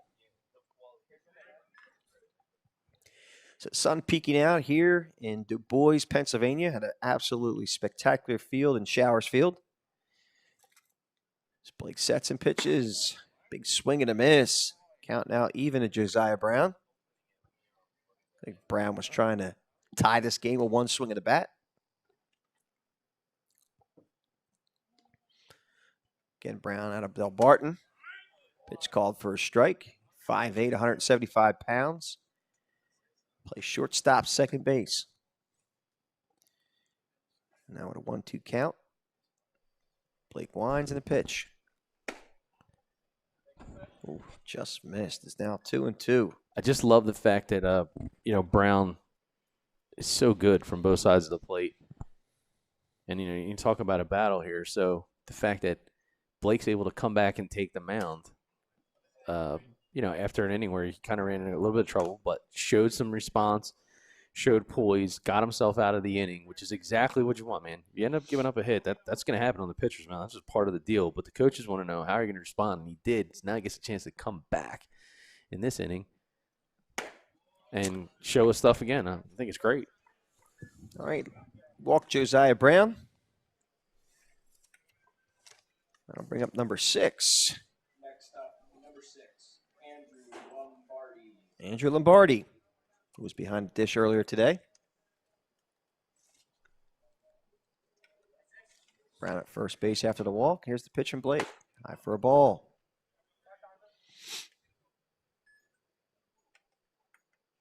All right, so good work by the catcher, making sure these guys are on the same page now that we got a runner at first.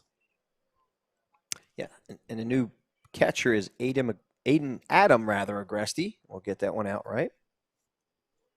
At a Kennedy Catholic, 6'2", 205. Yeah, veteran move by Agresti. Again, trying to do everything he can to control the running game here. Big swing and a miss. Snap throw down to first, not in time to get Josiah Brown. He's back safely. Count now 1-1 to Andrew Lombardi. Blake takes his sign, stretches in the pitch. There goes the runner. There'll be no throw. So Agresti has a little bit of challenge with that pitch.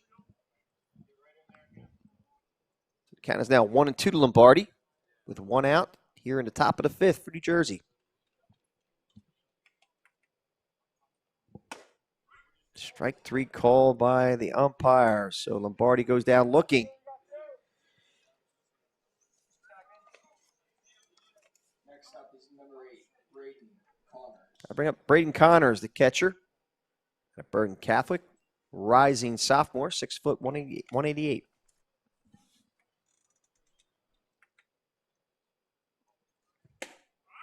First pitch is over for a strike call from Blake.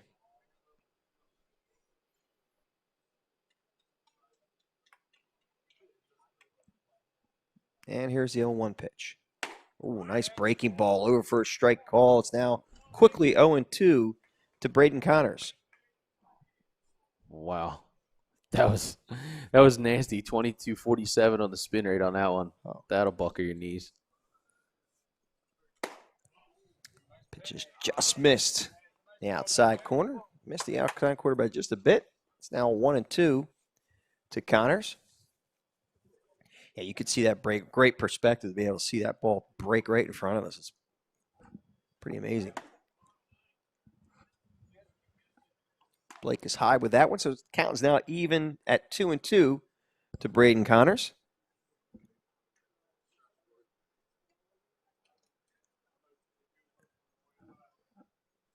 And a 2-2 pitch is pounded to second base. Gobbled up there and throws him out. Again, that's number 3. That's Dean Mijos at second base. That'll end this inning. We'll go to the bottom of the 5th and be back right after this break.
All right, we're back here at Showers Field in Du Bois, Pennsylvania.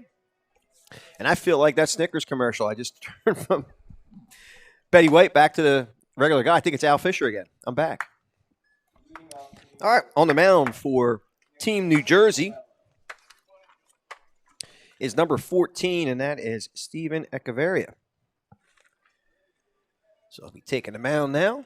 First batter he will face is number 1, Nicholas Labello at Xavier High School, 5'7", 150 pounds, rising junior. First pitch to him. Just missed for a ball. It's 1-0. So Feist starting right out. First pitch, 86.4 miles an hour, 21.29. Oof. Pitch is called a strike now. He's 87. He's getting loose. He is.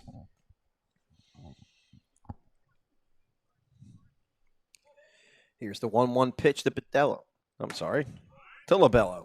Oh, my nastiness. Had John DeBello on the mind. 19 mile an hour differentials. That one drops in at 68. Filthy. Here's the 1-2 pitch. Oh, strike 3. Struck him out on a nasty breaking ball. So Labello goes down looking.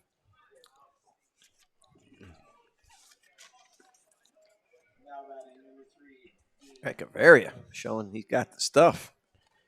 Yahtzee. Yahtzee is right. I'll give you that one. Dean Mijos now steps to the plate at Owen Roberts High School, 5'9", 150. She's shortstop, second baseman, rising junior. First pitch is a ball. Oh. Here's the 1-0 pitch. Now 2-0. Low and outside. Getting up to 86.6, so staying right around 86, 87 miles an hour. Some numbers on Echeverria with his name under the graphic.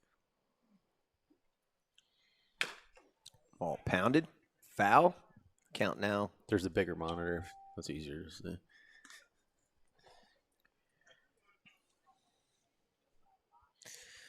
Echeverria is a sophomore. I'm just amazed. It's this talent. Oh, nice job. As Mijos levels off on a breaking ball, sits back on it. Nice job. Rips it past the third baseman. In Dryer. One out. Brings up number 25, Adam Agresti. I'll bring up Adam Agresti, who's behind the dish. That's half inning to go.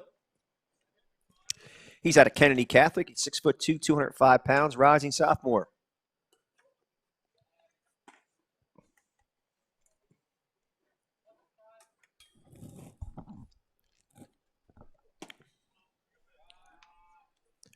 First pitch is low for a ball.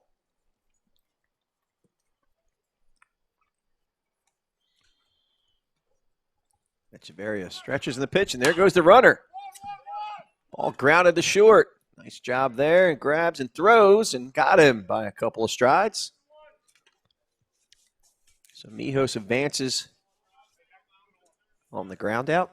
Up next, number 19, Michael Lombardi. And then I'll bring up number 19, Michael Lombardi, the shortstop right-handed pitcher out of Fox Lane.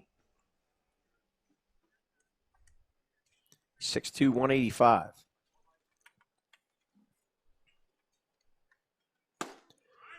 First pitch is over for a strike call. So 0-1 the count to Lombardi. With Mijos at second base, taking his lead. Echeverria stretches in the pitch. Outside for a ball. There goes the runner. Here comes the throw. Ooh. Hit the runner on the hop. Seems to be fine.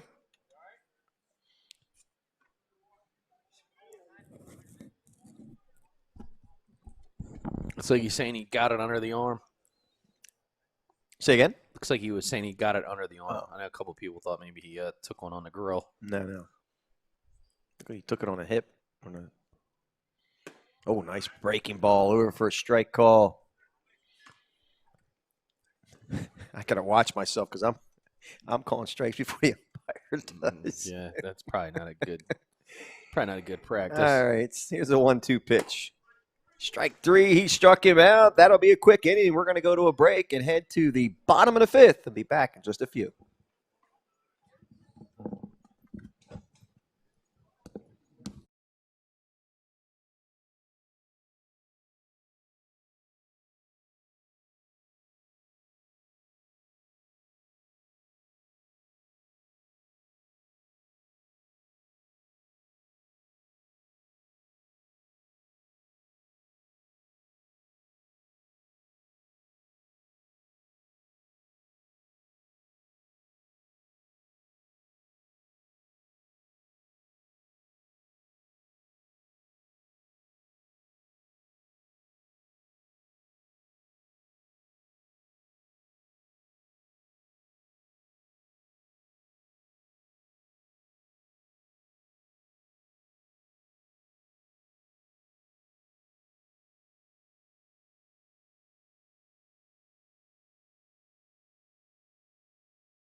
All right, we're moving right along with a very fast tempo game here at Showers Field in DuBois, Pennsylvania.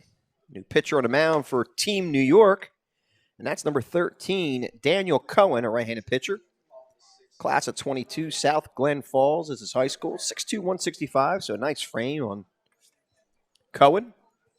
He's popping the radar at right around 85 miles an hour on his fastball during warm-ups. That'll bring up number 15, the first batter to face him. And that is Robbie Carvelli at Huntington Central.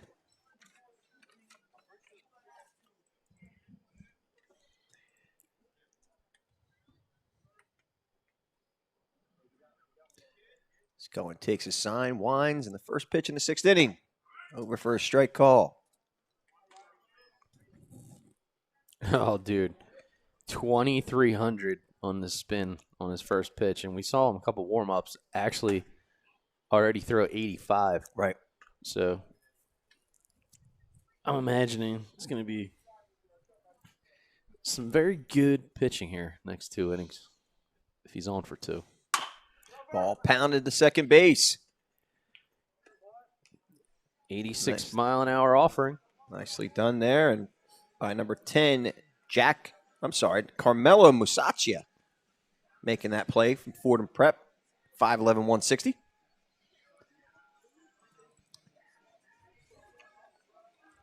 So Musacchia retires Carvelli. And that'll bring up number 17, Kyle Pollock.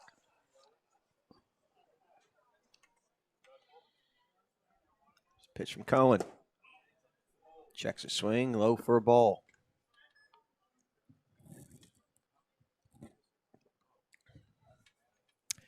And here's the 1-0 pitch from Cohen. Oh, again, it's now 2-0. You get two very talented teams like this, with all this talent that's here today, not just these two teams, but games seem to go by really fast. Because you're just hitting, baseball, pounding the zone, good great baseball. pitching, great hitting, great fielding. Yep. Those the kind of games you live for. Yeah, I could just sit back and not say a word and just let everybody use their eyes. Oh. What do you think? Never Probably know. better off if I shut off. Hey, why not? All right. Pitch it over for a strike call, and that 3-0 pitch is now 3-1.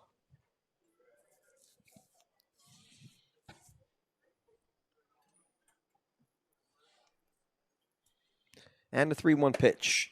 Strike called at the knees. So Pollock is now at a full count situation here with 1 out in the top of the 6th. And he walked him. So Pollock will draw a 1-out walk. And that will bring up number 11, Cooper Athey. He's the outfielder, left-handed pitcher out of Notre Dame High School, 6'1", 172.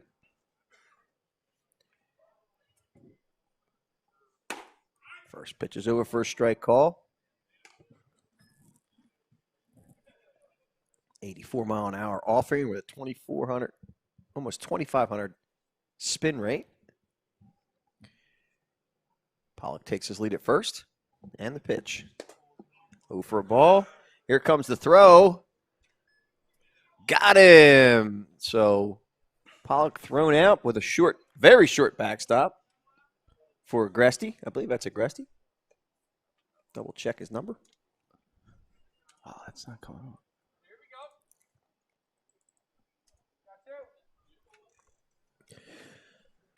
So now 2 outs and a 2-1 count to Athey. And the pitch. Cued to short. Charging and throws. Not in time for the very fleet-footed Cooper Athey. Man, he can get down the line.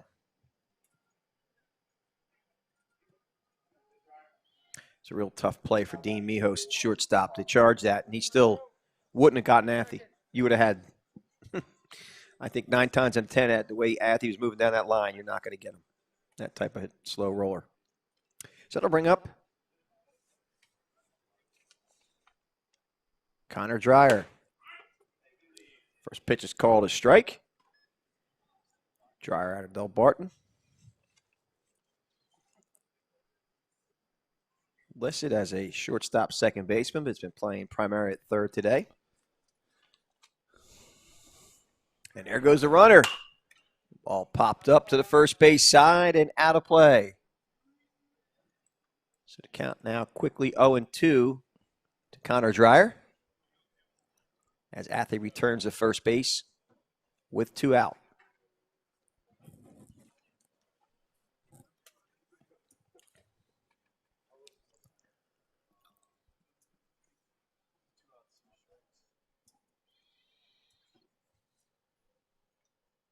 Cohen sets and the pitch. High for a ball. It's now 1-2 to Dreyer.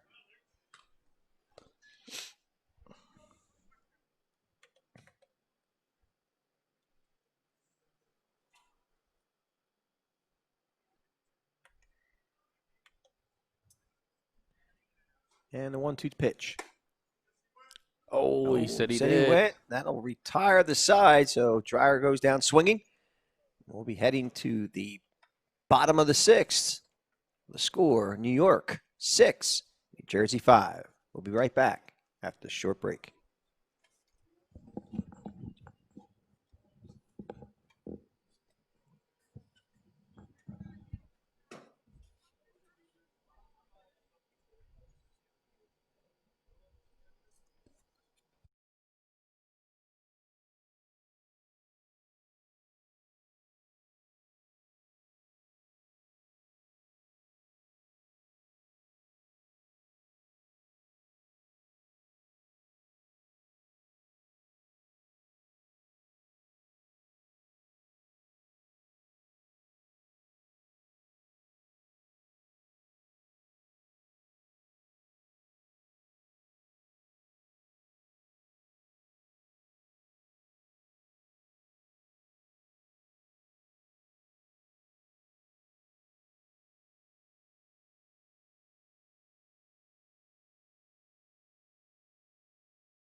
All right, we're back here at Showers Field. As we move to the bottom of the 6th. Got music playing in the background, all kinds of activity going. Back on the mound, number 14, Steven Echeverria. And he's now facing number 20, Edward Hall. First time seeing Hall. Hall's at a McQuaid Jesuit school, 6'3", 180 pounds. Oh, nice pitch. 85.6 miles an hour. 2079 spin rate. Popped him up to the right side and out of play. So count now 1-2 to Edward Hall.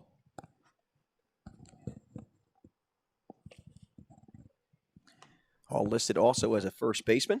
Swing and a miss. He struck him out. So Hall goes down swinging for the first out of this bottom of the 6th. That'll bring up number 10, Carmelo Musacchio. He's saying Musacchio, but I'm going to call him Musacchio. He's a shortstop, second baseman at Fordham Prep, 5'11", 160 pounds.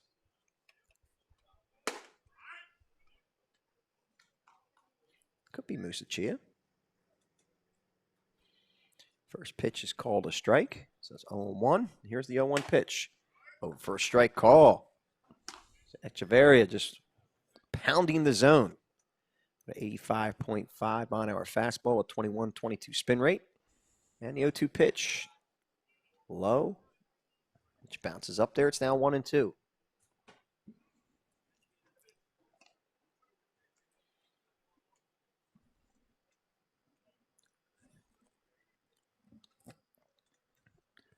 Echeverria gets his signs, winds, and delivers outside for a ball. It's now 2-2. To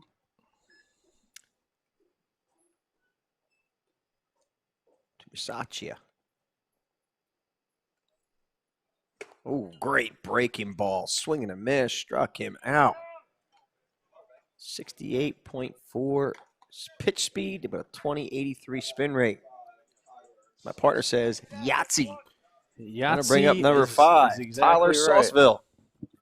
The outfielder, left-handed pitcher out of Colony High School, 5'7", 150 pounds. First pitch is inside for a ball.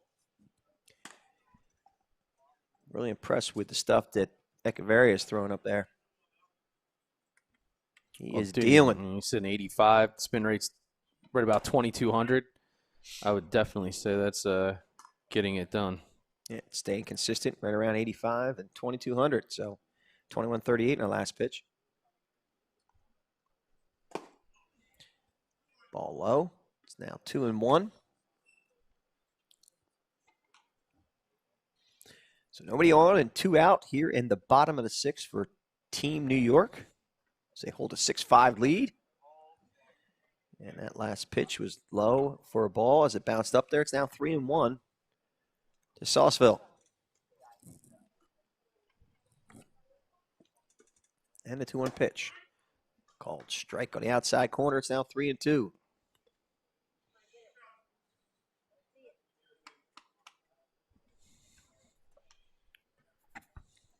Here's the 3-2 pitch. Pounded to first base. Stays fair, and Fisher will grab it and tag the bag. And that will end this half into the 7th inning. And we'll be back after this short break.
And we are back here at Showers Field in Du Bois, Pennsylvania. Going back on the mound is number 13, Daniel Cohen for Team New York. And that'll bring up number 22, Nick Ferry, as the first batter he'll face here in the top of the 7th.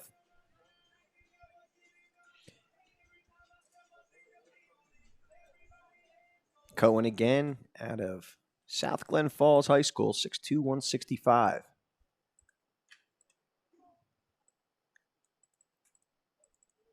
First pitch to Ferry. Swing and a miss. 84.2 miles an hour offering. 24-28. And look who's back. Who's back? From PBR Pennsylvania. Who? Big Dan. Big Dan. What's happening? Oh, we got to turn your microphone on. Now you're back. All right. One day we'll become a fully fledged professional organization. Yeah, guys, I'm loving it. The feedback that I am getting from college coaches is there's no way to describe it. You guys are just killing it here. So cool, man. Well, we appreciate it. We definitely do. Everyone's fired up about this. We're here to do our part and help out because again, we firmly believe in your guys' mission, which is to amen to that. Get as many dudes opportunities as they possibly can. This right here might be a good. All right, Fisher, who we talked about earlier. Wow. Yeah. What a display yesterday in BP. Yeah. Burly, strong. Yes, he is. Pretty physical. But Cohen, he's got that loose, whippy action.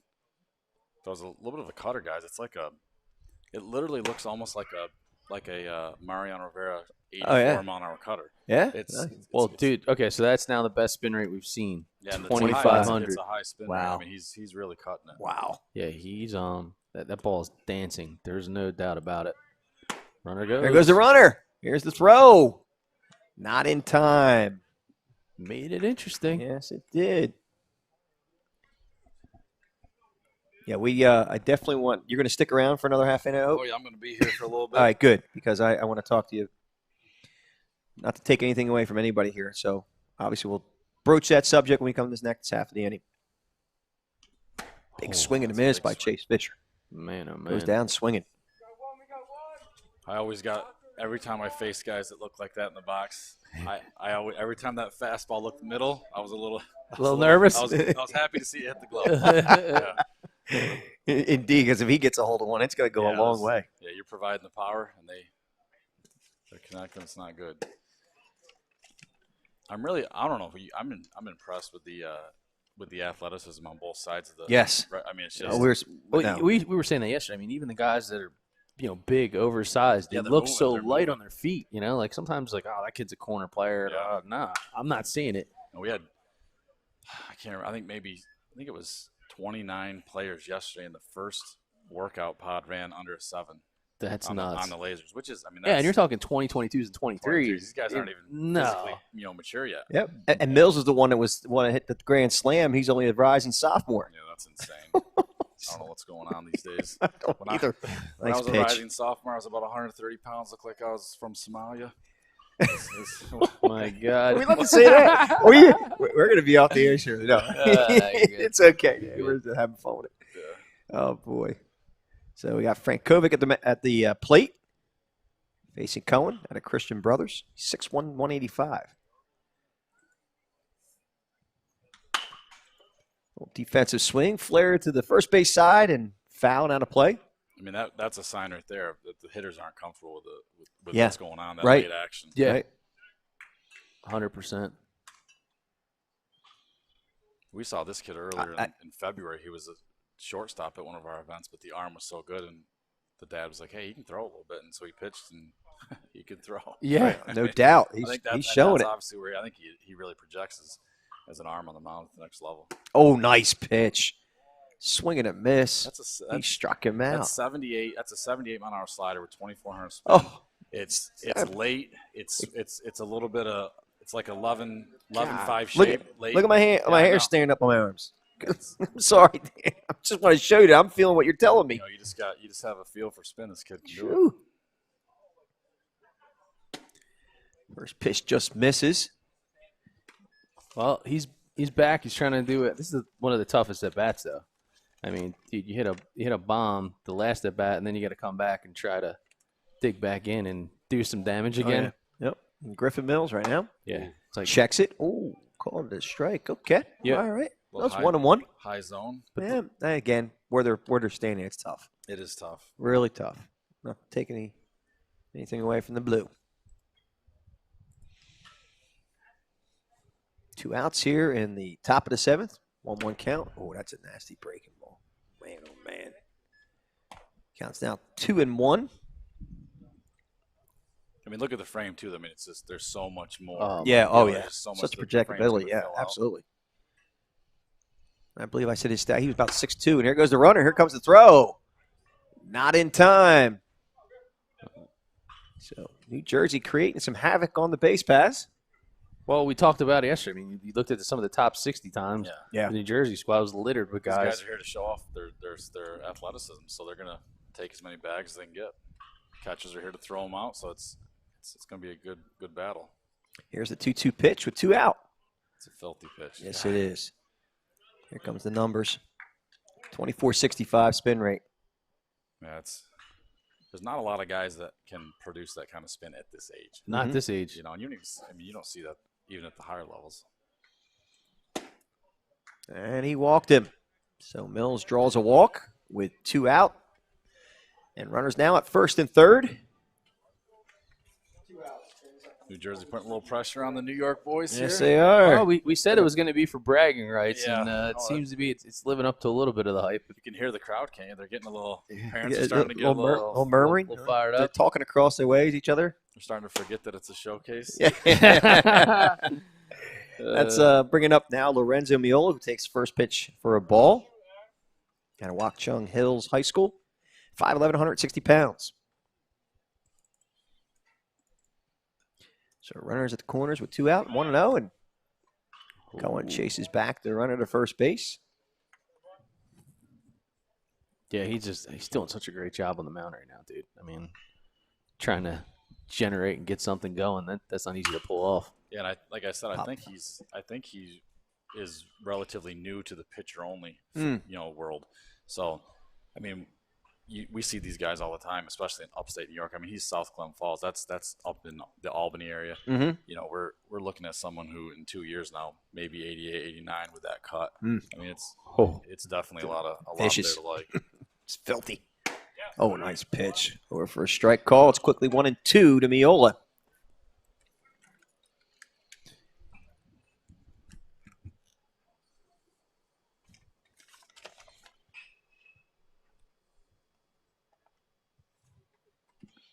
And the 1-2 pitch. There goes the runner. Here's the throw. Not in time. Here comes the throw to home. Damn it. Tough play. Jersey ties the game. Here it's 6-6 in the top of the 7th.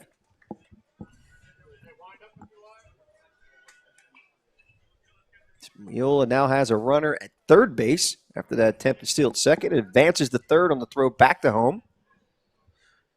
We got ourselves a tie ball game here at the top of the 7th. Pitch is high for a ball.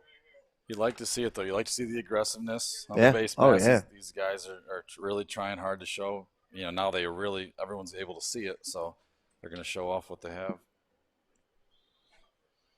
And the full count pitch. High for a ball, so he lost Miola.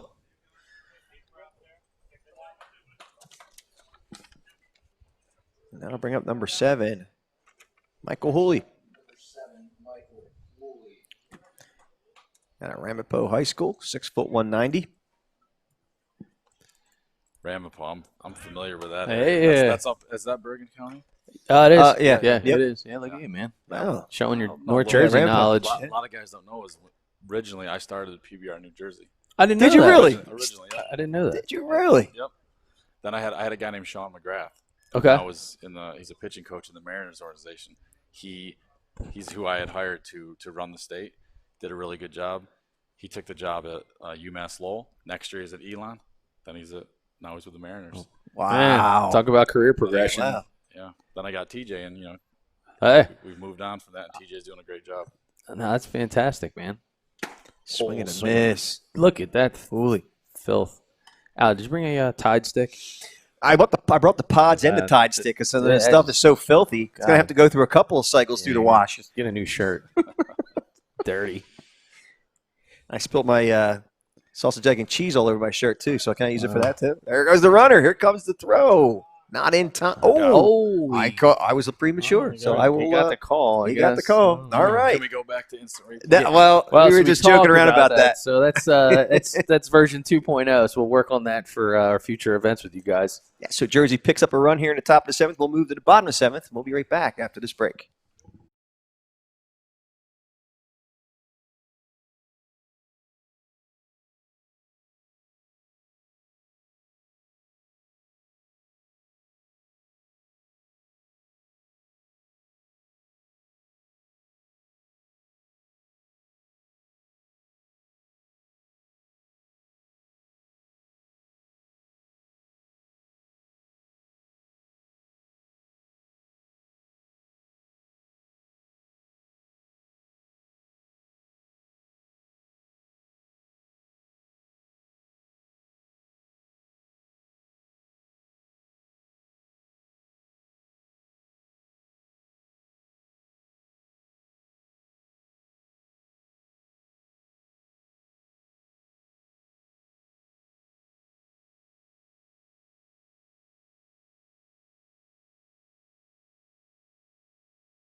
And we're back here for the bottom of the 7th here at Showers Field. The public address announcer's still struggling with this kid's name, man. Which one? He's almost calling him Oshag Hennessy. Oh, yeah, I know. That's we have a new pitcher on the mound for Team Jersey, and that's number 13, Matthew. I'm going to say Matthew Fay. I think this S is silent, to be honest with you. But the parents come tell me I'm wrong. He's a right-handed pitcher, third baseman, class of 22 out of Ramapo. Big Dan stomping grounds at 6 foot 170. Is he really saying Oshag? Did you really hear that? He's saying Oshag Hennessy? I don't know if I could pronounce it correctly. Well, it's that what's his name? Peel and whatever the heck it is. I can't remember. But K and Peel. K and Peel. Michael, I think it's Michael Peel. Yeah, I think it's Peel. I think it is. Yeah. All right, so Shaughnessy grounds out. That'll bring up number 8, Christian Toledo. So Dan, we were kind of talking off break. Echeverria stuff on the mound too was pretty. Oh my lord! Pretty amazing. I mean, I was losing my mind over it. Yeah, for the 20 nice pitch, 23 with that kind of frame and that kind of arm action. It's just, I mean, I've seen a lot of the Latin guys. It was like similar to like a Latin arm, just that loose, whippy. Yeah. You know it's going to throw hard. Yeah, yeah. He was really impressive, and a feel for a late breaking ball. Had a little hump in it late. Yep. I'm liking Toledo, by the way. His swing. Yeah. We were saying the same thing. He gets after and he's he does. Athletic, runs well.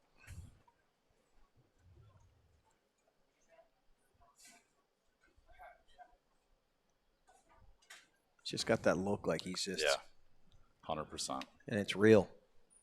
Zoned in. Oh, that's a nice piece of hitting. There he is.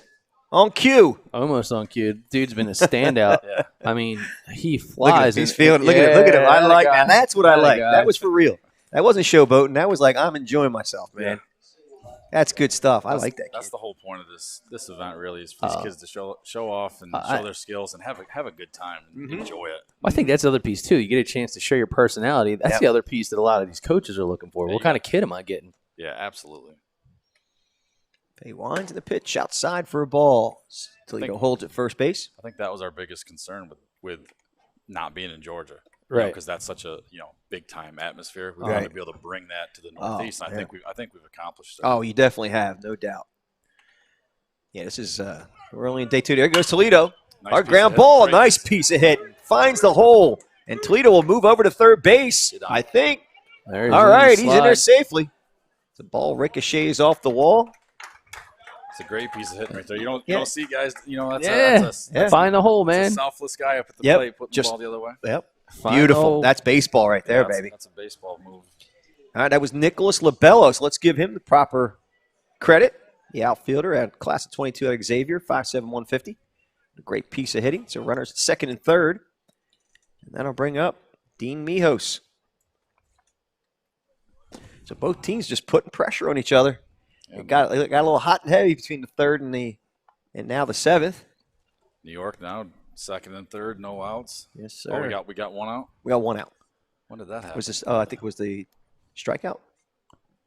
Oh, there's a shot to right field, taking the right fielder back, but it looks like it won't be a problem. Here comes the runner. Toledo will score. Wow. And Labello moves up to third, so Team New York taking a 1-run lead. That's another good piece of hitting right there. Just get a run in. Yeah, 100%. We call it productive outs. Absolutely. Of course, I'm just a novice when it comes to baseball, but I'll call it a productive out. I knew you would agree. This guy. That'll bring up Adam Agresti. It's a good-looking body right here on Agresti. He's a 23 catcher. Yeah. He has some pretty good catch and throw skills, but pretty physical at the box. Swings it really well. And look, graphic, sophomore. I know. What the hell is going on? I know. Am I allowed to say that on the Yeah, well, you just did. So I did. I don't care. We are getting. There are a lot of views, though. You notice that we're getting a lot. A lot of traction. Yeah, there was a lot. There was it was like midnight last night. It was like over 6,000 people watched yesterday. It's nuts. That's awesome, though. Yeah. No. Hey, the more looks for these kids, the better. These kids are about 2,000 of those views there. Oh yeah. They're going back there checking. Oh, here comes a runner. We got him in a rundown. That's Labello.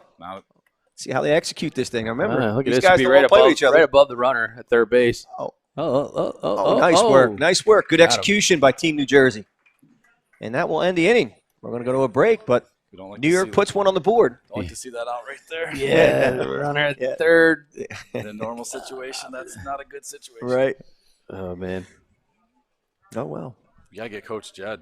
He wants Yeah. to get on. We gotta get him over here and let him do a little. Yeah, Hey, Coach Jed. We're looking for Coach Jed. Got- Come on, man. Yeah, we're going to. Here, you know what? I'll jump out. You guys I'll got give you another headset. Hold on. We can all do it. Hold on. All right. Awesome. Here, I got it. I got it, Doug. I got it. Jed, just jump over here. We'll plug you Doubling it up. in. Yeah. Yeah. I know. This interview is brought to you by Scotty's Donuts, Yeah, Scotty's Donuts. Somebody gave us a heads up. I think it was Greg. world famous. That was a really good shot of the rundown.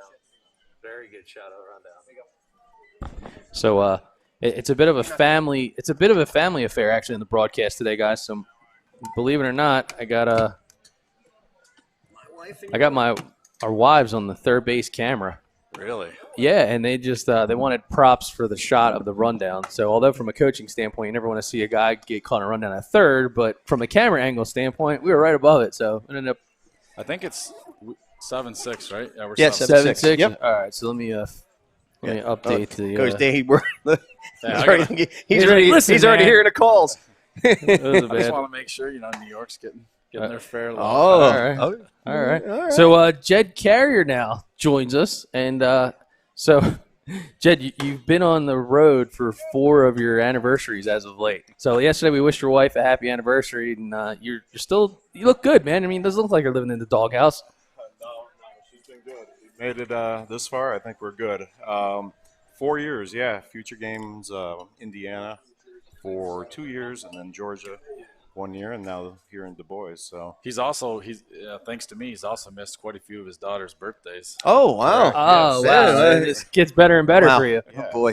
New York State Games usually falls on my daughter's birthday, but this year we avoided that, so we were good. All right, lucky you. All right, so we got Michael Hooley stepping up, Al. Yep. And coming back on the mound for another inning of work here in the top of the 8th inning. Got no umpire. What's going Oh, on here? first pitch. First pitch, we don't have a call. Oh, great. What do you want to call it? Look who's the new umpire. Oh, boy. All right, I wonder if Jed's going to have to go out and save TJ again. Oh, boy. Last time he was on the mound, it wasn't exactly exciting. You boys stop at 7 innings. The here? umpire quit? He thought it was a 7-inning They, game? they stop at 7. Oh, Okay, well. That's all right. But we do what we do at PBR. They We just said bat. 1 out. I guess you're going to. Oh, 1-0. No, They said it was the 1-0. first Okay. pitch. It All was right. the first pitch. I thought maybe they were changing the rules in the middle. Try to speed it up. I had no idea. We're an organization full of Renaissance men, so this is just a blip that we move right through. Yeah. All right. Adapt and overcome. That's right. That's it. So we are top of the 8th, and as I promised, we throw a scoreboard up for entertainment purposes and bragging rights. This whole New Jersey, New York thing going on here. And we got a good one. Yeah. We do. We've had some good battles over the years. New Jersey always kind of has that mystique of being, What? like Well, you better be careful now. no, Yeah. like upper end players. Oh, okay. All right. Well, Sometimes they think way to tap dance out of that one. They think our, they think our I'm going to grab my coffee, Dan. There you go. They think that our corn-fed Oh. upstate New York kids can't Oh, hang. here we go. All right. So Wooly goes down swinging. All the college coaches are always like, "Who's New Jersey guy? They hardly ever ask about the New York." I'm like, "New York, we got some guys, we got some players." We got sleepers. This is why this event is so important. A lot of guys pop. There's a lot of late developers. Mm-hmm. And I say late, we're talking about 15, 16-year-olds. Right. I mean, they're still It's Ryan Taylor. Oh, just off the glove of the first baseman. It's going to be a close play. I thought there was going to be a play on it. What? we had. Okay. Got a courtesy runner Courtesy for runner for Taylor. Taylor. Gotcha. So talk about Colin. I mean, we're sitting here again. His spin, the last pitch, 2,500. It's just Everything's cutting too. I mean, it's. I don't know if it's purposely, if he's getting around it a little bit, but the fastball has just got 2-3 inches of cut. Yeah, he's a tough AB. The lefties, it looks like it's catching the center of the plate, and then it kind of rides down the hands a little bit. So he's a guy that we've looked at as a two-way guy. He's very good up the middle. He can handle the bat, but we brought him here to this event as as a pitcher only, and he's answered the bell so far. Well, he definitely has the pitcher's frame. He does. He's got that lank and whip kind of build to him, and he's using every bit of it. The last one comes in at 82.7. It's 1-1 pitch. Bounces up there for a ball. It's now 2-1. And it's a tough assignment here for the switch hitting Josiah Brown. Yeah, I threw BP to Josiah yesterday. Both sides of the plate look really, really good. He doesn't expand the zone at all, and then I loved him up the middle. Just smooth operator all the way around. We got the ump back. Yeah, the ump's back. All He right. came back. We had a bio break. Just a quick little break. We could have used the ump cam. We could have brought it back. Yeah, that would have worked well. Yeah. Oh, You guys have seen the ump cam yet or no? We haven't, but that Oh. sounds intriguing. Yeah. Yeah. No. Oh, Well, it's, it, it's beautiful for the whole social distancing thing. You just put it right where the umpire would normally be. Well, actually, I've seen, Dan, some of your posts on social media for PBR Pennsylvania. You take your life in your hands, put your phone behind the bonet. I know. Yeah. Every time I wonder, is this one going to get me? Yeah, I was talking earlier. I've had 2 phones busted like that. We just powered through. Yeah, you did. We're just trying to help the kids. That's it. Give them as many opportunities as possible. Yeah, it's an awesome angle, and those are things we're always trying to do something a little bit different. Back to Brown though. So he was asked, "Are you a righty or you a lefty?" And his answer was, "I don't know." means I do it well. Both sides. Oh, there's a shot. Center field. We got a guy there. I'm Yes, sorry, sir. gentlemen. It was number 5 from the York squad. Oh, Sawsville coming in underneath that to make that play. Yep, Salisville. He's smaller build, but he packs a lot of punch. He yanked a bunch of balls at BP yesterday, and he's going to get Didn't on the he? mound at some He's got a point. good arm too. He's low 80s, low to mid 80s, fast arm. I mean, he's a kid. Works pretty hard. All right, fouled straight back. Can't be looking. All right, that's fine. This is Lombardi, right?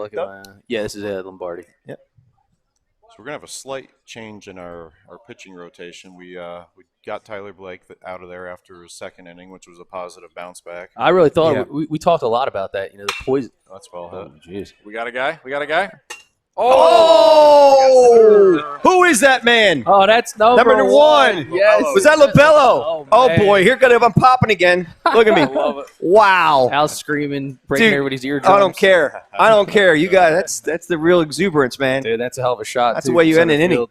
Great Jeez. route. Closed on that one well for sure. Man. What a play. He's got top The end big speed. smile. Yeah, you got He to. ran like maybe a 6.7 yesterday. He's in that range. Yeah, he's got some wheels He's on got a him. little arm to him as well. Yeah. So they give LaBello some love, Hmm.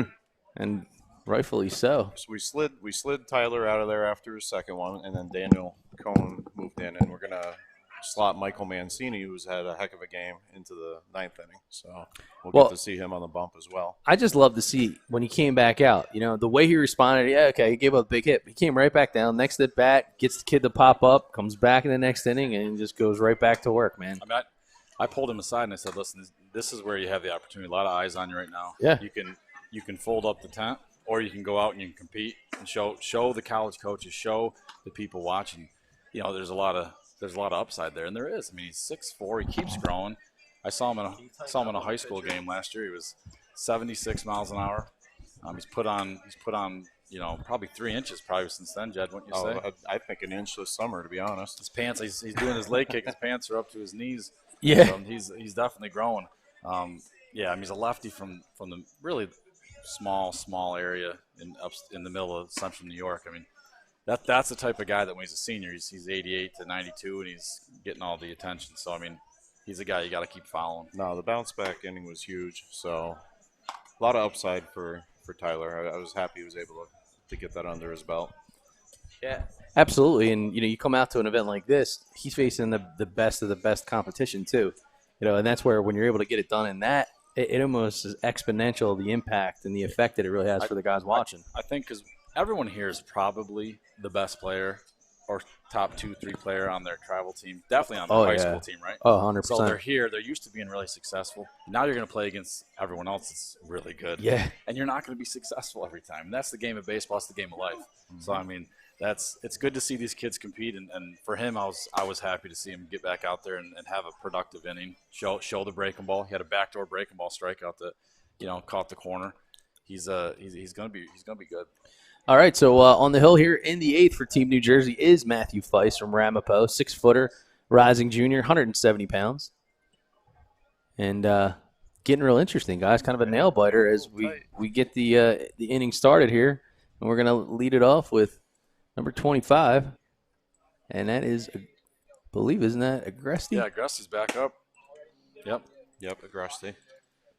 Pretty good build on him. He's an imposing figure in the box. 23. Yeah, 84.5 on the pitch and almost 2,200 on the rotation here. All right. So I'm assuming that T is that for the Taconic Rangers? I believe so. Yeah, I think it is. All right. I think we actually saw Agresti a couple weeks ago at a different event, at a tournament, and he was a standout player. Matter of fact, we were out in Pennsylvania, out in Scranton. He hit a ball into the left center field gap, and it was amazing. I looked up, and I was kind of surprised by how quick he is for his size. Stand-up triple, no problem. Yeah, these guys are physical and strong. There it is. Go. Oh, boy. That might be 2. He's going to go for it. That's impressive. Nice For job. a catcher, 23 catcher moving like that. Woo, What do you think, baby. TJ? TJ Hunt, I got one. the in-house relief pitcher And relief umpire. and relief umpire. Yeah, I mean, look at you. Just step right in there. All right. So, TJ, if you want to join the party, since Al left, he's probably going to buy donuts again or something. You can jump right on here. And, Cool. What's up, guys? thanks for joining us, man. Good Real morning. barn burner here. Yeah. Well, some big time timely hitting as number 19 Michael Lombardi jumps in to the show here, and with a runner on second base, this is a much needed insurance opportunity for Team New York. A lot of bragging rights going on right now, TJ. Yeah. I don't think TJ's on the. I don't think Shooter Hunt would have predicted this situation we have going on right now. Yeah. I think the call was this morning. You're about to get boat raced by New Jersey. All right, and pops it up foul back into the stands here at beautiful Showers Field. So now, for those of you watching, for your, I guess, listening enjoyment, because you can't see us. Thankfully, right? All right, and again, logistics in real time. Yeah. It's funny. I do hold my breath when people walk up to the tent, because usually in my business, I'm like, what's broken? Yeah. But anyway, so again, for those of you watching and listening for BFA Live Sports, Doug Stasic, my brother from another, Al Fisher, is probably raiding the concession stand. So in the meantime, I'm joined alongside PBR Pennsylvania crew and PBR New York crew, the PBR New Jersey crew. Got him over. That's baseball. Oh, PFP. That's it. Field your position, baby. I've seen a lot of that from our New York guys, getting the ball over, the little sack fly. Yeah. It's funny. The last 4 years, I don't think we've got a hit until the third game of the future games, and we've come out and swung the bats pretty well this year. So we knew going into this we probably had a fairly deep offensive squad. Maybe not the same pitching as the past, but they look pretty comfortable in the box today. Yeah, so you're listening to Jed Carrier, Dan Stevette, and TJ Hunt. As we take it in here, all the action from, again, beautiful Du Bois, Pennsylvania. We're at Showers Field, and the Northeast Futures game. Game number 1 of 4 today. So TJ Feist is on the hill. Yeah, Big Matt Face from Face. Ramapo High School. Top performer at the Future Games Select earlier in July. Was up to 86, 87. Good breaking ball, good shape on the breaking ball. And a 2,000 spin rate on that one. So, guys, the other piece is, too, a lot of this thing is happening in real time, and I always call it a design build. So, little nugget. A lot of people don't realize that Nationals Park down in Washington, D.C. was actually built before it was finished being designed. They designed it in like 5 different sections. They would design one, build it, design one, they get the next. So, it's kind of almost like what you guys are now kind of dealing with, where this is a first-off event. And you had a couple days. Oh, nice shot. And a nice line drive, and that one's all the way into the corner. That's going to be And that is going to be some challenges. Here comes stand-up triple. Edward Hall. That's another Western New York, Rochester area player. guy. Oh, Rochester. Oh, Rochester produces some talent. I mean, we've seen it over the past 5-6 years in New York. They keep pumping out some really talented players. That McQuaid Jesuit is a really good private school in Rochester, but Consul's from Fairport. That's a public school. They're outside of another Just outside of Rochester. where was Sleeper? Chris Sleeper. He was a Rush Henrietta, Yeah, Rochester another kid as right well. outside of Rochester. He was Last year, West Virginia commit. Oh, that kid was good. he He threw blew- against us. he Blew blew the up doors last off year. us. Yeah, Sweet. I think that's what you were saying. We don't quite have the frontline guy like we did last year, but we have those like cut right on the. They're on the edge, and some Yeah. guys are going to pop here. Yeah, they It's will. going to happen. It always does.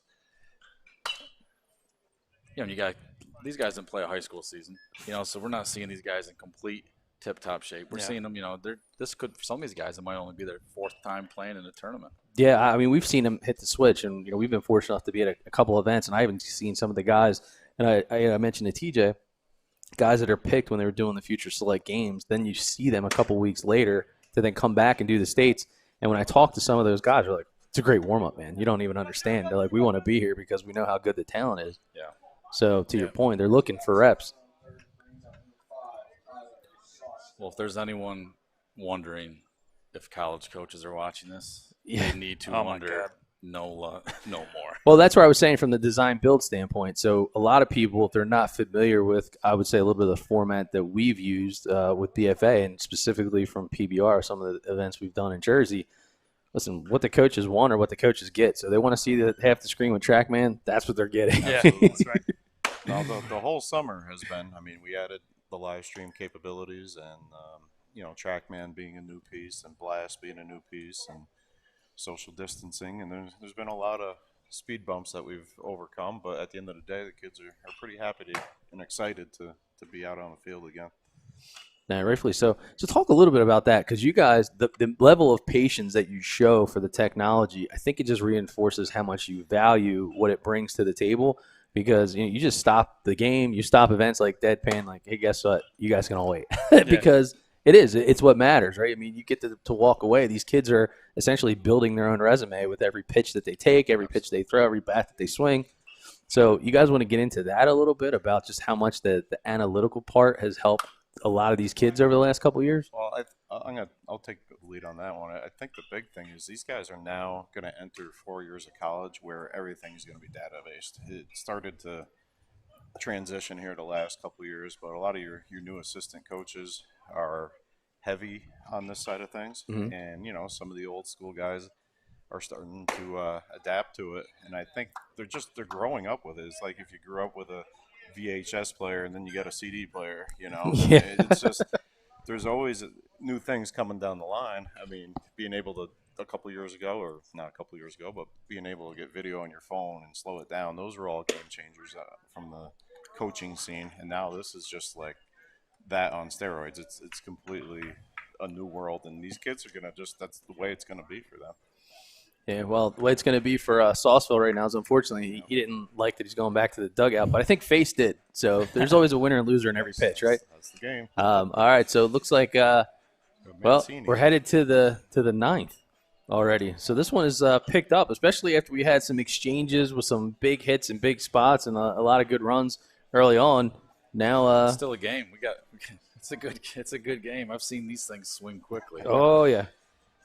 So the scoreboard out in right field says 8-6. I'm assuming that that's accurate. Sounds about right. We All have right. the triple there, the RBI triple. Yeah, because we get, like I said, we get talking, and if you guys knew my partner Al, the one thing that he can do is spend some time at a concession stand. So he'll hang out there for quite some You time. still got your Scotty's Donuts, though, the pride of Yeah. the boys, Pennsylvania. If anybody's in town listening, Yeah, Scotty's Donuts. Yeah. Hey, one thing you said last, you were talking about this is like a resume. I preach that to these guys about every event they come to. If it's an open event where, it could be, you could have Division I prospects there, you could have junior college players or maybe kids that won't even play in college there. It is an opportunity to build that resume. When you get, when you're in college, you're getting things to put on your resume, right? You're trying to get the internships, the entry level stuff. That's basically what they're doing here. They're building that baseline, that foundation with us. They have a page where they can show that off and continue to improve their skills. Now with the data, which Jared was saying, it's what the game is now. I mean, there's people that want to fight it, but you're going to lose the fight. Yeah. The game is moving that direction, and I would consider myself an old school guy. I grew up with my grandfather teaching me the game. Yeah, we didn't have this kind of stuff. There wasn't even radar guns going. So now it's a different world, but we've adapted and we respect that. And I think it's where it's, what's it going to be in 10 years from now? What's going to be happening? So it's something we have to embrace, and the technology is huge. It can help the kids get better. Yeah, I can actually remember my first piece of technology. It was like an Easton bat. It looked like someone took a piece of chain link fence, one of the posts, and painted it with green lettering and handed it to me. So it's just like, oh, nice. One pitch, one out. Braden Connors there, Bergen Catholic. I used to swing the old Louisville Omaha. Yeah. Thing had some pop back in the day. This is the what were those back then? Minus BSBs. Well, Right. the BSR. BSRs. Well, I mean, I was in college. We used -5s, and trying to play third base in college with Oh, -5s God. was pretty much a death wish. But Robbie Carvelli up here, 2023, Hunter and Central. Good looking athlete, outfielder, sub-7 runner. TJ, when I was pitching, there was radar guns that were plugged into their box. It'd be the old guy with a big sombrero, sit down, had the cigar in his mouth. 83. I'm like, okay, I got a lot of work to do here. All right. So, guys, from the New York side, Mancini is on the hill, and I know you had mentioned 86. Yeah, dude. that's okay. He's He's got a good break fired ball, up too. here. If we, Ooh, Yeah. like there that it one. is. Right on you. Yeah, man. 2700 spin is That's the elite highest I've territory. ever seen, actually. Elite territory. 2,700 is That's the highest I've. legit spin. Wow. So I don't know, if you guys talked about Michael during the workout yesterday or earlier today. Obviously, he handles the bat very well. He's on live TV, but this is nothing for him, being on ESPN, ABC during his Little League World Series run and being one of the top players for Maine Inwell in 2016. But Jack Hopko, his teammate here today, is also the same product of that team, and they have a nice nucleus up there. There's a player named Connor Rush, and Jude Abadesa goes to a rival high school. But all those guys, the thing for me about the Little League guys is they've all stuck together and continued to develop. They weren't the big oversized kids that you normally see in that event. They were all kind of blue-collar scrappers, and they've just gotten better since. Mancini was a Little League guy? Yes, he was one of the top guys there in Williamsport, and they won it all. So that playing in front of 10,000 people and being on national television at 12 years old, that probably goes a long way in your demeanor, Yeah. Well, I think the other piece is when you have an experience like that as a group, it really fuels your passion for the game, takes it to a whole nother level. And so you go from, hey, this is cool, we're playing Little League, to then you have a spin. Sorry to oh my break lord, you off there after an 88-mile-an-hour fastball, which is a personal best. a For Michael. 2,800 spring on a 72-mile-an-hour breaking ball. Are you kidding me? That was Kyle Pollock, St. Yeah. John Vianney High School, Niners baseball club kid. All right, Tying run coming to the plate here. look out, it's getting kind of interesting. Flip it over to the top of the order here, Cooper Athey. We got a tough out on deck. I don't like that here for Team New York. Connor Dreyer. Connor Dreyer, I've never seen him not get a barrel on a ball. Oh no! Did you just? Hopefully, you didn't just give him the kiss of death, TJ. I've done that so many times, sitting behind this microphone. You don't even know. Ooh, Michael he's ready here. Ready to shoot, Jack. We got a good challenge right here. Big Coop, good runner. He's a 6'6" runner. Cooper Athey here, outfielder. Good looking athlete. Yeah, I liked his BP round yesterday. Yep. 87. When the PP thrower wasn't cutting fastball to left-handed batter's box. There's the breaker again. Yeah, he's got a feel for that.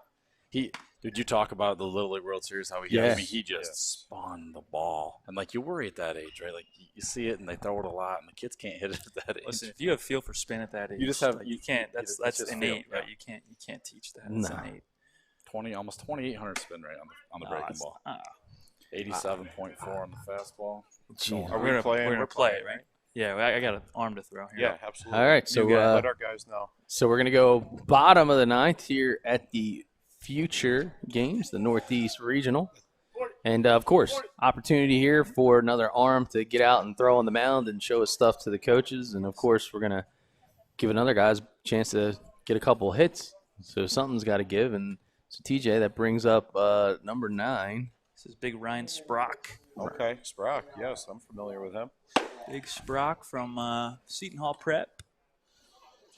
Yeah, 5'10", 185. So as he's throwing his warm-up pitches here, and what you didn't see, because usually we don't show the TrackMan, was he's an 87.8 warm-up pitch. Just a casual toss. Yikes. Yeah, just get loose. I mean, whatever. I'm like, okay. Going back to Mancini, I mean, you talk about a true two-way player at the next level. I mean, the way he plays shortstop is just sick, and then to see that kind of spin on the mound, I mean, that's nuts. And he had I think he would be the first critic. He had a tough workout yesterday defensively, and he comes out in the first inning and makes a dive and play up the middle, spins, and he's an absolute gamer. He's a gamer. He just there's no time too big. He's just calm, cool. Love the actions, and he's a 3-sport athlete. He's a quarterback at Maine Enwell. He's point guard. Yeah, I mean and that's the thing. He's never just concentrated on one thing. So what happens when he gets to college at a place where they're developing players, where there's the strength and conditioning? Because if you look at him, like, he's not a big physical kid. I mean, he's strong, he's wiry, but he's not He's not like put on the weight yet that he's going to when he gets to that development level. So I mean, he's just an everyday guy. He's a 2-hole hitter at the next level. He's going to put the bat on the ball. He's going to make plays for you at second base. He's going to apparently go out and throw 88 miles an hour with a hammer. So. Well, yeah, I'm a little relieved that we get to see Ryan Sprock in a non-pressure situation here today, because, Sprock. I think we're going to see something electric here. I'm pretty excited. Actually. I like the matchup right here. I like Marcus. Sprock versus Smith. Marcus is a player that I think I have a little bit of a crush on Marcus Smith. I really do. He's just a great kid. He's an athlete. Just all Howells just keeps pumping him out. All right, Sprock, so big time competitor here. First pitch, 88 miles an hour. It's the way to get the party started here. With 6'10" extension throws. Think about how that plays and gets on you. Ooh, that's by him. And how tall is he, TJ? 5'10". I don't even know how you get those numbers. 6'5" extension. 6'5" extension. No, and it's funny. Like, you look at him, he doesn't look like he would have that kind of reach. That's how far he's getting down. I mean, that's the hip. That's the flexibility in the lower half. That's crazy. Ooh, Oh, golly. Breaker? 15-mile-an-hour differential on that one. And nice. If you're listening right now, we like Sprock. I think there's probably a few other guys watching that like him too. Yes. bottom Good of the stick knees back there. there. Close. Good stick by Kyle Pollock back there. 88 at the bottom of the kneecaps is not what Wasn't you're low. looking for. No.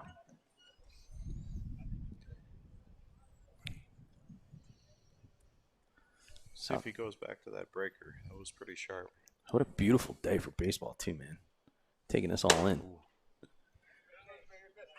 Still sitting there just about 88 miles an hour. Got to head over to Sternfield, check out the other crew, some of the Team Select Team guys Select from is- Jersey. Yeah. Jersey, New York, 1 PA, I believe. There it is. That was good. What was that? 88 there. And I believe there's a couple Ohio kids on Select as well. Yep.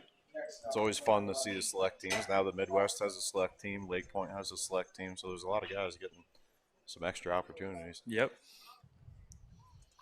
All right, so that'll bring up Jack Hopko. Maine Enwell. This ought to be a good battle too. Hopko is a pure offensive threat every time he gets in the box. Ooh. 70. It's just the seesaw pitching that he's got going on right now. It's crazy. He's bringing up 88, drops it back down to 77, and he keeps going back and forth. So it's like he's Doubled up on the changeup, I believe. Yep, 74.5. So this is like a dream for me. I'm a big Gary, . and Ron guy on SNY, Oh, yeah. I feel like we got quite a tandem here Hey. right now. Oh, well hit. Well hit ball. That ball's going back, fading to left field, but looks Brady like out there. Athey Good read. His snowboarder sunglasses. Yeah, they are pretty legit, man. I did notice those, but Similar to Jay Pichardo last year for Team New Yeah, York. that's right. He, Yeah. Oh yeah, he was. those guys were ready to hit Hunter Mountain or something like that, I believe. Good luck. This is Oh, that's a tough call. this is firm. 88 miles an hour, 2,000 on the spin rate. 22 TJ for Sprague. He's a 2022. Yep. Okay. Seton Hall Prep. Northeast Supreme guy.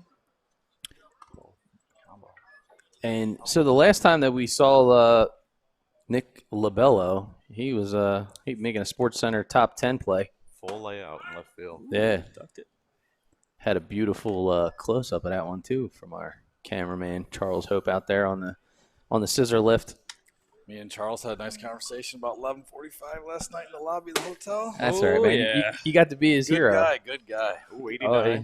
We got an 89 there. 89 miles an hour. It Roll is. that one up. Yeah, I'll tell you, man.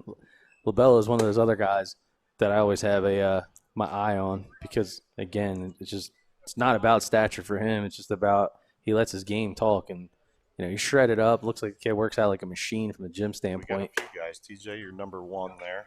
And Oh, yeah, Big Connor. Sawsville and Tyler Labello. It's obviously the sport that doesn't revolve around physical stature. No way. Yeah, the old it's like the whole Altuve thing. Absolutely. Once kids start seeing a guy like him, then you have all kinds of hopes and aspirations. I mean, me being You think about Cody Bellinger. That dude's like yeah, a toothpick. a MVP. 100%. Oh, nice throw down the second. Ooh, hard slide there. Oh, he's balling.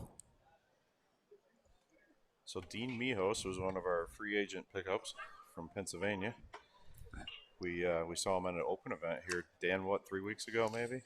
Yep, and he was He was just lights out. picking the ball everywhere. Ran well, confidence in the box, but the defensive skills were just advanced. Well, that picks up the moniker, what it's all about, a PBR to be seen. Good breaker there. Sprock got him moving on that one. It's 2,000 spin rate. It's like just hitting the brakes. And that's about an 18-mile-an-hour differential from his. Your 10 inches of horizontal is running away from the barrel, so it's a tough AB. It's a true slider there. Ooh, went up the ladder. Changing eye levels. Pitchability. Has an idea what he's doing. Yeah. And he's changing up the tempo. It's funny. It's not just the speed of the pitches, but sometimes he's coming at him quick. Other times he's taking his time. Runner goes. Oh, man, New York just putting the ball We got a in guy play there. with movement. Big Josiah Brown. Running hard 90. All I right. love it. Well done. All right, guys. All right. So- So Great game. that's game one. Like a player of the game. We can do a player of the game. I mean, I was thinking, why not? Like Let's do it. somebody that stands out. We I can think throw we're gonna the grab Michael Mancini. headphones on Michael Mancini, the true two-way player, I'll, and see what we got. And I'll see if I can get my third go grab Michael. third base for you. camera operator. Yeah, that'd be cool. I think we can. Yeah, we should be able to get a bit of a shot. I'm just gonna see if we can. All right, so we're gonna sit right here as we end up game one, and who else? So a nice game by Michael Mancini, who now joins us in the booth. So Michael, you can grab a headset here. Thank you. All right, you're certainly welcome, man. So Michael, how's it feel to be out there, dude? I mean, we're kind of talking about. We see you early in the game, make some fantastic defensive plays. You're full extension, you're diving. You get back out onto the mound, and I mean, dude, you're dealing. I don't know if anybody told you what some of your data points were, but you were spinning like 2,800. Yeah, 2750 on the breaking ball, up to 88 on the mound. Like Yeah. that's Yeah.